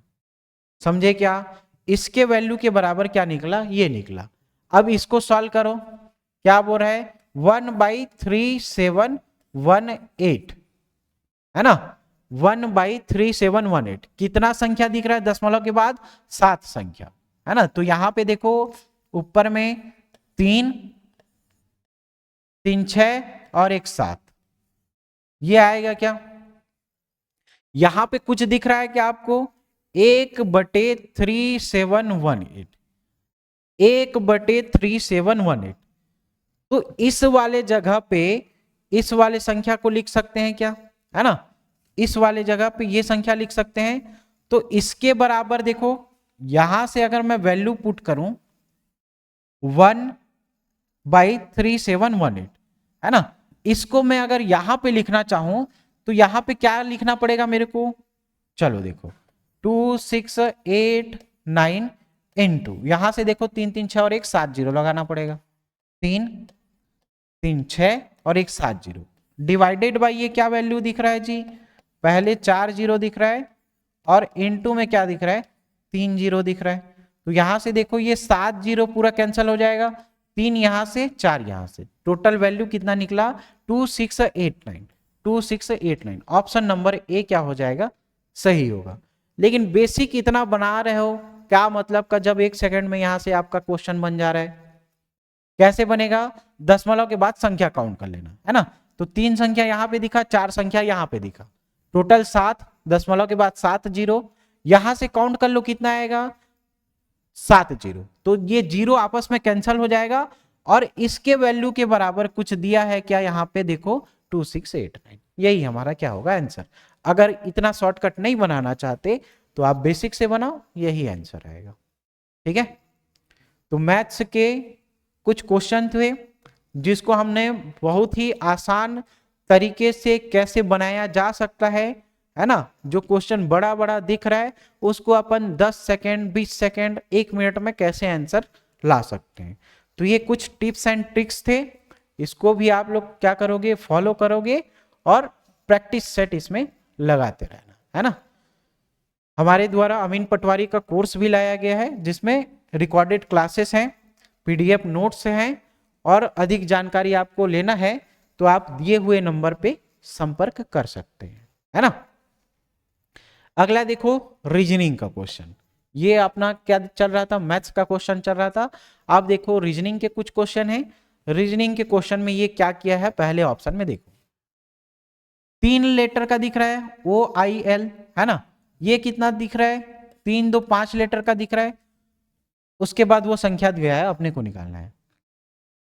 O में देखोगे 15, I में देखोगे 9, है ना, L में 12। तो 12 15 5 20 4 24 2 27, तो ऐसे हो रहा है और 37 हो जा रहा है। तो जोड़ के तो ये संख्या नहीं बना है, ठीक है, जोड़ के ये संख्या नहीं बना है तो जोड़ने वाला क्या हो जाएगा, गलत हो जाएगा। अगर यहाँ पे संख्या काउंट करूं 3 का अगर क्यूब करूं तो कितना आता है 27। यहां पे ये वाला फॉर्मूला लग रहा है क्या, 3 में क्या कर रहा हूं वर्ग उसका क्यूब कर रहा हूं तो कितना आ रहा है 27। ये फॉर्मूला यहाँ पे काम किया। अब देखो ये 5 लेटर का है, 5 का क्यूब करूंगा कितना आएगा 125। ये भी सही है भाई, ठीक है, 5 का क्यूब कर रहा हूं ये भी सही आ रहा है। अब लास्ट देखो 21वां नंबर का जो लास्ट वाला है उसमें देखो कितना लेटर आ रहा है 6 लेटर आ रहा है, और 6 का क्यूब करूंगा कितना आएगा 6 लेटर का दिख रहा है क्या, 1 2 3 4 5 6, 6 का क्यूब करूंगा कितना आएगा 216। 6 का क्यूब करूंगा कितना आएगा 216, कहीं पे है क्या ऑप्शन नंबर ए में 216, ऑप्शन नंबर ए क्या हो जाएगा सही हो जाएगा। ठीक है, 22 नंबर का क्वेश्चन देखो, दिए गए विकल्पों में से लुप्त संख्या क्या होगी, ये लुप्त संख्या अपने को ज्ञात करना है। ठीक है, लुप्त संख्या क्या होगी ये ज्ञात करना है। देखो इसमें क्या क्या है, यहां पे 3 दिख रहा है ना, 2 दिख रहा है, इन दोनों को अगर आपस में जोड़ दें 3 2 5 और 5 का वर्ग कर दें तो क्या आ रहा है 25 आ रहा है। यहां पे तो ये लग रहा है फॉर्मूला, ठीक है, चलो यहां पे लगा के देखो 9 और 2 को जोड़ोगे तो क्या आएगा 11, और 11 का वर्ग करोगे कितना आएगा 11 का वर्ग 121। ठीक है, यहां पे भी ये काम कर रहा है। अब यहां पे क्वेश्चन मार्क है, तो यहां पे कुछ ऐसी संख्या रखूंगा जिसको जोड़ने से 81, सबसे पहले याद रखो 81 किसका वर्ग है 9 का वर्ग है, तो इसको अपने को क्या बनाना पड़ेगा 9 बनाना पड़ेगा। तो यहां पे क्या संख्या लिखूंगा मैं 4 लिखूंगा, तब 5 और 4 क्या हो जाएगा 9 हो जाएगा, और 9 का वर्ग करोगे तो क्या आएगा 81 आएगा। तो यहां पे संख्या क्या आ रहा है, जो क्वेश्चन आ रहा है उसमें से संख्या, ये 9 मत मार देना है ना, दोनों को जोड़ के 9 बना है, संख्या क्या लिखे है यहाँ पे 4 है ना, तो संख्या क्या आ जाएगा 4 आएगा, कहां पे है ऑप्शन नंबर डी में। ठीक है, ऑप्शन नंबर डी में। 23 नंबर का क्वेश्चन देखो, अगर एच जे और पी को अपन क्या बना रहे हैं के एम और एस, ये बना रहे हैं क्या कर रहा है भाई, देखो एच आई जे और के, मतलब 2 संख्या यहां से क्या कर रहा है जोड़ रहा है, जे के एल, तो यहां पे भी क्या किया 2 संख्या जोड़ा, पी क्यू आर, यहां पे भी क्या किया 2 संख्या को जोड़ रहा है। 2 संख्या को जोड़ने के बाद ये वाली संख्या आ रही है, तो सी डी और ए, सी डी और ए को कैसे किया जाएगा, यहां से देखो सी डी और ए को, सी में अगर 2 जोड़ा जाएगा डी ई, और यहां पे क्या आएगा एफ, 2 संख्या जोड़ रहे हैं क्या ई एफ जी, यहां पे भी 2 संख्या जोड़े बी सी डी, 2 संख्या यहां पे भी जोड़े, तो आंसर हमारा क्या आएगा एफ जी और डी आएगा। कहीं पे है क्या एफ जी और डी, ऑप्शन नंबर डी क्या हो जाएगा सही हो जाएगा। समझे, ठीक है, तो रीजनिंग में थोड़ा इजी क्वेश्चन आएगा, लेकिन अगर वहां पे लॉजिक आप लोग समझ जाओगे तो इजी लगेगा, है ना, नहीं तो कठिन ही लगता है। अगला देखो 24 नंबर का क्वेश्चन, दिए गए समीकरण में कौन से 2 चिन्हों के स्थान परस्पर बदल देने से समीकरण संतुलित हो जाएगा। 2 चिन्ह आपस में बदलना है अपने को, ठीक है, चलो पहला वाला करके देखते हैं, माइनस और प्लस को बदलेंगे अपने जगह पे, है ना, 52 प्लस है, प्लस को माइनस कर दो -36 भागित 9 गुणित 3, और माइनस की जगह क्या कर रहे हो +1, बराबर कितना आएगा 210, ये आना चाहिए। कैसे किए हैं समझे हो ना, केवल 2 संख्याओं, पहला ऑप्शन जो दिया है माइनस और प्लस, इसी माइनस और प्लस को अपन बदल रहे हैं आपस में, ठीक है, वही बोल रहा है 2 चिन्हों के स्थान परस्पर बदल देने पर, ठीक है, प्लस की जगह माइनस और माइनस की जगह प्लस कर दे रहे हैं, यही फर्क कर रहे हैं बस, है ना। यहां से देखो इसको करके 6, है ना,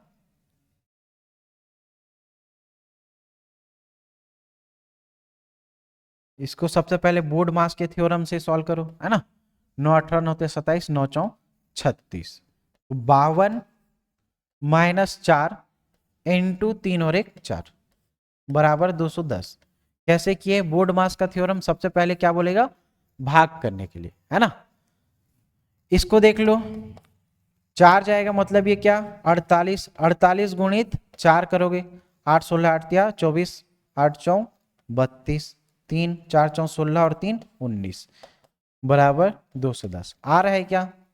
नहीं आ रहा है, तो ऑप्शन नंबर ए हमारा क्या हो जाएगा? गलत हो जाएगा। ठीक है, चेक करके देखना, पहला ऑप्शन नंबर ए गलत हो जाएगा। 192 आ रहा है इसमें से, है ना, 192 आ रहा है यहाँ पे, जो 210 के बराबर नहीं है, तो ऑप्शन नंबर ए क्या हो जाएगा? डिलीट हो जाएगा, है ना, कट जाएगा। अब देखो क्रॉस वाला और प्लस वाला को आपस में क्या करना है? बनाना है ना। तो जहां पे प्लस होगा वहां पे क्रॉस कर दो, जहां पे क्रॉस होगा वहां पे प्लस कर दो, है ना।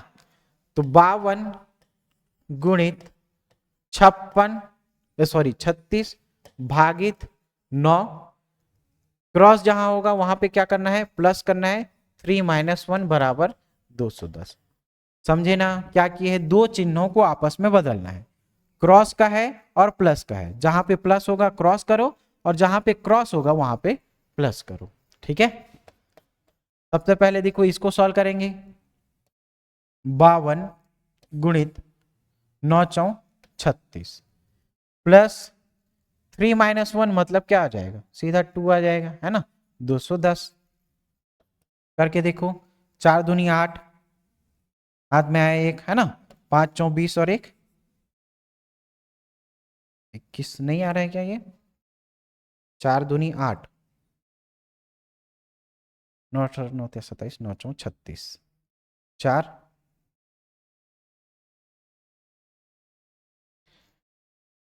क्रॉस वाला और ये प्लस वाला, है ना, 9×4 = 52 गुणित 4 + 2। ठीक है, 4 दूनी 8 हो रहा है जी, है ना, 4 दूनी 8 और 5 4 20 और प्लस क्या हो जाएगा? ये 2 बराबर 210। थोड़ा सा यहाँ पे मल्टीप्लाई में गलत कर रहे थे, है ना। 4 दूनी क्या होगा? 8 और 5 4 क्या होगा? 20। ठीक है, 208 और 2 ये कितने के बराबर आएगा? 210 बराबर 210। दोनों लेफ्ट हैंड साइड और राइट हैंड साइड आपस में क्या आ रहा है? सही आ रहा है। तो ये ऑप्शन नंबर बी हमारा क्या हो जाएगा? सही हो जाएगा, है ना। 210 लेफ्ट में भी आ रहा है और 210 राइट में भी आ रहा है। ऑप्शन नंबर बी हमारा क्या होगा? सही होगा। ठीक है, 25 नंबर का क्वेश्चन देखो, नीचे दी गई श्रृंखला में प्रश्न चिन्ह के स्थान पर आने वाली संख्या क्या होगी? सही उत्तर का चयन करना है। संख्या क्या क्या दिया हुआ है? 5 9, उसके बाद क्वेश्चन मार्क दिया हुआ है 29 और 45। क्या किया जा रहा है यहां पे? देखो 5 4 9 +4 यहां पे किया जा रहा है, यहां का पता नहीं है ना, तो इन दोनों का देख लो। 29 में क्या जोड़े कि 45 आ जाए? तो यहां से एक 30, 5 और 1 6, यहां से देखो ये क्या कर रहा है? 16 जोड़ रहा है। ठीक है, 16 जोड़ रहा है, मतलब ये 4 में ही कुछ कर रहा है क्या? 4 के पहाड़े में ही कुछ कर रहा है। यहां से यहां देखो, अब मान लेते हैं यहां पे कितना का गैप हो जाएगा? 4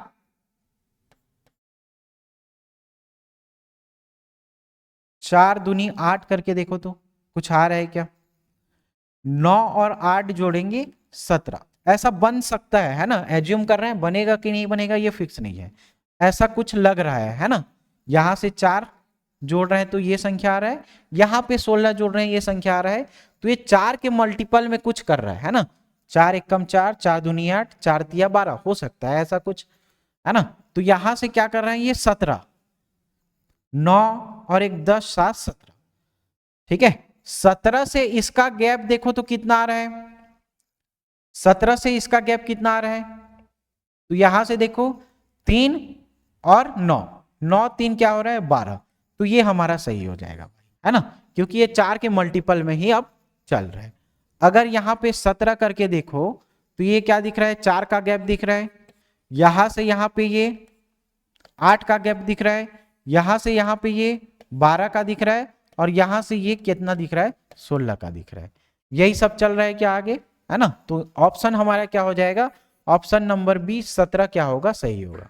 5 में 9, 5 से 9 जाओगे तो 4 जोड़ रहे हो, 9 से 17 जोड़ रहे हो तो 8 जोड़ रहे हो, 17 से 29 जा रहे हो 12 जोड़ रहे हो, और 29 से 45 जा रहे हो 16 जोड़ रहे हो, ठीक है। यही 17 हमारा क्या हो जाएगा, आंसर हो जाएगा।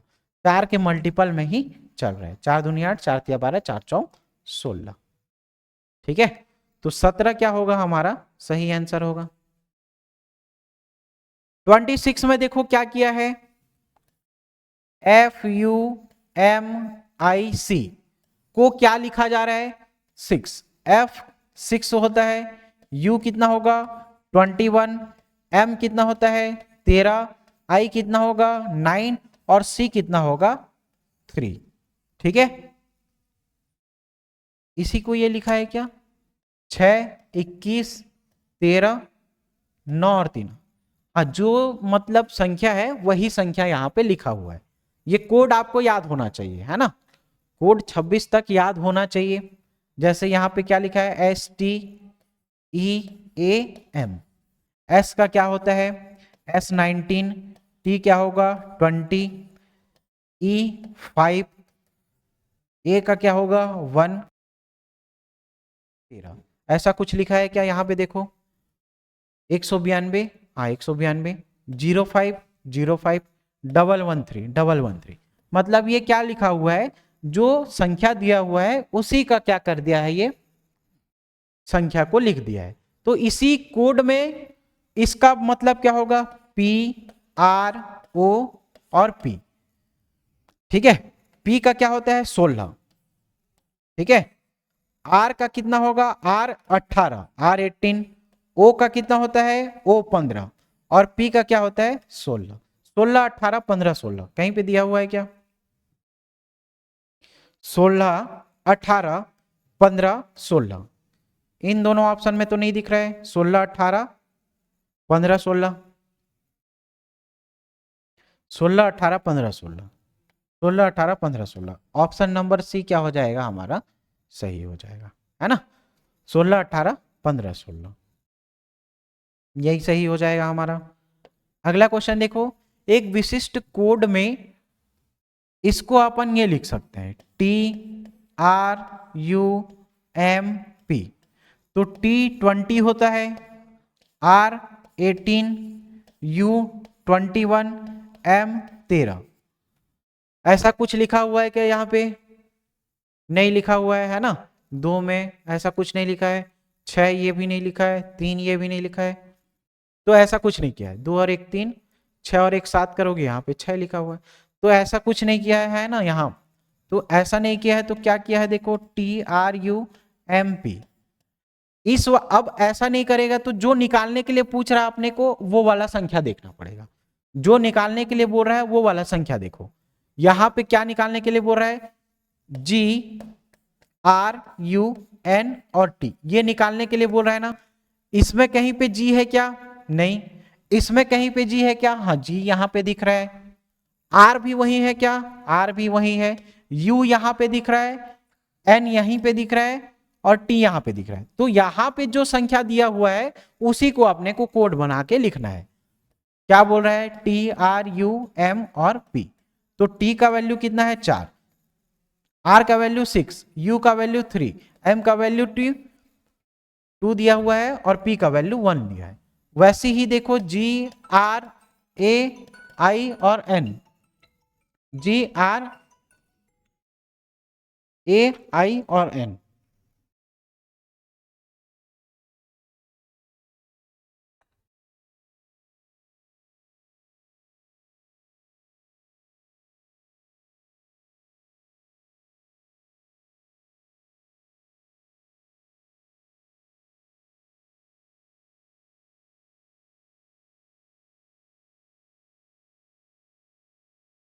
ठीक है।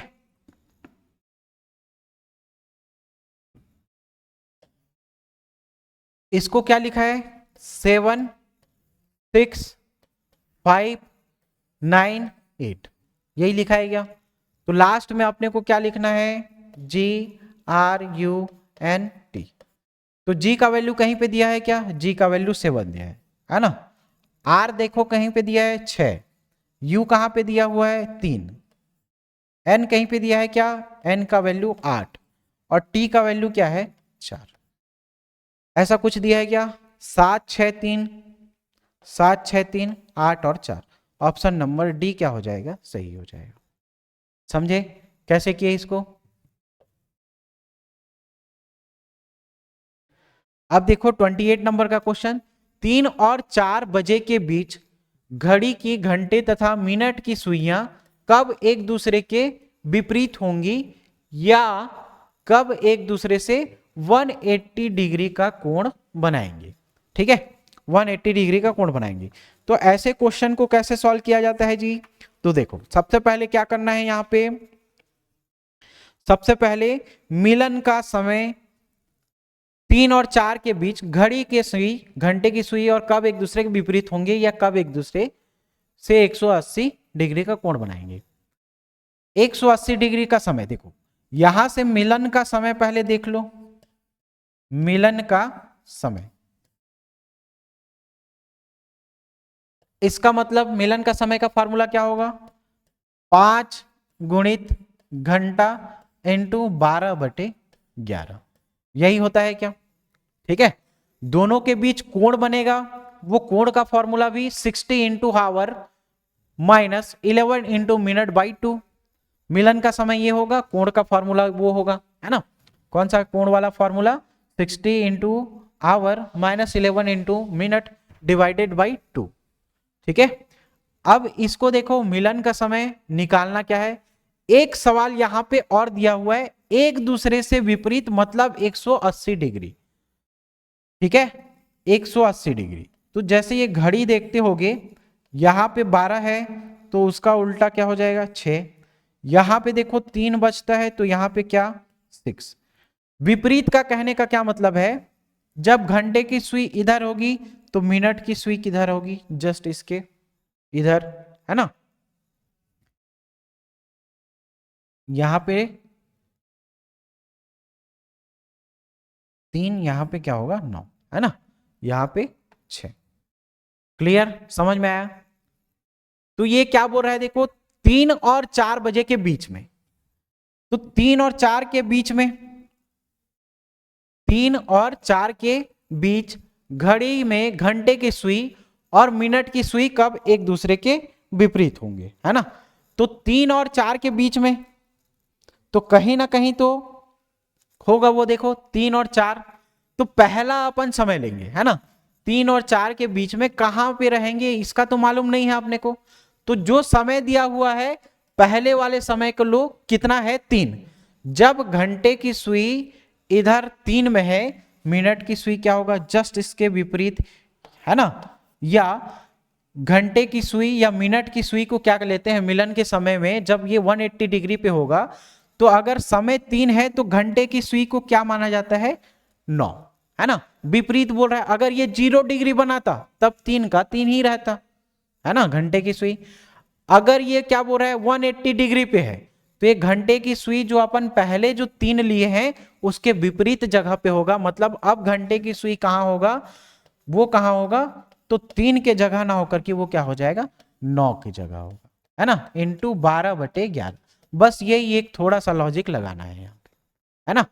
कब विपरीत होंगे ये जब पूछा जाएगा, 180 डिग्री का कोण बनेगा, तो जो आपस में, जैसे ये 3 दिया हुआ है तो इसके विपरीत क्या हो जाएगा 9। यहां पे अगर ये बोलता 6 और 7 बजे के बीच घड़ी की सुइयां कब एक दूसरे के विपरीत होंगी, तो 6 बजे बोलता तो आवर में क्या लेते अपन 12 लेते। अब समझे कहने का क्या मतलब है ना। तो यहां पे देखो मिलन का समय बराबर, मिलन का समय बराबर दोनों कब एक दूसरे के विपरीत होंगे, है ना। तो यहां पे देखना 5 इंटू 3 और 4 के बीच बोल रहा है, 3 और 4 के बीच मतलब घंटे की सुई को कहां कर दो, 9 में कर दो, विपरीत तरफ कर दो, है ना। तो ये क्या हो जाएगा 9 गुणित 12/11, ठीक है। 9 पंचे 45, 45 गुणित 12 बटे क्या हो जाएगा 11, 12 पंचे 60, हाथ में आया 6, 12 26, 12 12 24, 12 13 36, 12 4 48, 48 और 6 कितना होगा 54, 540, 540 बटे क्या करोगे 11। अब इसको कटा कर देख लो जो आएगा आंसर, 11 पंचे 55 ज्यादा हो जाएगा, है ना। 11 चौ 44 करो, 11 चौ 44 करोगे, 10 सीधा इधर जाएगा और ये क्या बन जाएगा 100, तो 11 निया क्या करोगे 99, बचेगा कितना 1 बटे क्या होगा 11। और कितने बजे से आप लोग इसको काउंट कर रहे हो, 3:49 1/11, इतने मिनट क्या होंगे इसके आंसर होंगे। कहीं पे है क्या 3 सही 49 1/11 मिनट, ऑप्शन नंबर ए। समझे क्या, जब भी ये 180 बोले तो जहां पे स्टार्टिंग समय होगा उसका विपरीत समय लेना है, जहां पे उसका स्टार्टिंग मतलब 3 और 4 बजे के बीच बोला है, मतलब वो क्या बोल रहा है 3 बजे, 3 बजे के विपरीत क्या दिख रहा है 9, तो यहाँ पे हावर में क्या लिखेंगे 5 गुणित हावर इंटू 12/11, ये क्या होता है मिलन का समय का फॉर्मूला, ठीक है। तो ये क्या हो जाएगा ऑप्शन नंबर ए। 29 नंबर का क्वेश्चन देखो, कैट को अगर 3120 लिखा जाए तो डॉग डोगेश भैया को क्या बोलेंगे, है ना। ठीक, तो कैट में देखो CAT, कैट को क्या लिखा है ये, सी का कोड क्या रहता है 3, ए का कोड क्या रहता है 1 और टी का क्या रहता है 20, ऐसा कुछ लिखा है क्या 3120, हाँ ऐसा ही लिखा है। तो डॉग को क्या लिख सकते हैं, देखो डोगेश भैया को, तो डॉग को डी का 4, ओ का क्या होगा 15, जी का क्या होगा 7, 4 15 और 7, 4 15 और 7 कहाँ है, ऑप्शन नंबर 1 ही दिख रहा है क्या, 4 15 और 7, ऑप्शन नंबर 1 क्या हो जाएगा सही होगा। तो डोगेश भैया को 4157 लिख सकते हो, ठीक है। जीएस वाला नहीं डला है क्या दूसरे पीडीएफ में, चलो ये देख लेते हैं 30 क्वेश्चन तक, है ना आज के सेट में। समय 4:20 होने पर घड़ी के घंटे की सुई और मिनट की सुई के बीच का डिग्री या बीच का कोण क्या होगा, तो बीच का डिग्री या कोण निकालने वाला थीटा बराबर क्या होगा 60 into our minus 11 into minute divided by क्या होता है 2 होता है, इसी फॉर्मूले में रख दो। 60 इंटू डिग्री बराबर क्या होगा 60 इंटू आवर का समय कितना दिया हुआ है 4 माइनस 11 इंटू मिनट का समय कितना दिया हुआ है 20 बटे में क्या दिया हुआ है 2, सॉल्व करके देखो क्या आएगा 6 चौ 24 240 माइनस 11 दूनी 22 220 बटे क्या करोगे 2, तो 20 आएगा क्या दोनों का डिफरेंस, है ना। 20 थीटा बराबर 20/2 और थीटा की वैल्यू क्या आएगा 10 डिग्री के बराबर आएगा। किसी ऑप्शन में है क्या 10 डिग्री, ऑप्शन नंबर डी में है 10 डिग्री, ठीक है। 20/2 10 डिग्री, ये हमारा क्या होगा फाइनल आंसर होगा। तो मिलन का समय कब एक दूसरे के विपरीत होंगे या कब 0 डिग्री बनाएंगे वहां से लिखना, है ना। और ये देखो कोण वाला है, कोण वाला भी क्वेश्चन यहां से बनता है, तो आप दोनों टाइप का आंसर यहां से बनाओगे, ठीक है। दोनों टाइप का क्वेश्चन यहां से पूछा जाएगा, एक तो कोण कैसा बनता है ये पूछा जाएगा, दोनों के बीच डिग्री, और उसके पहले वाला फॉर्मेट जो अपन पढ़े मिलन का समय, है ना।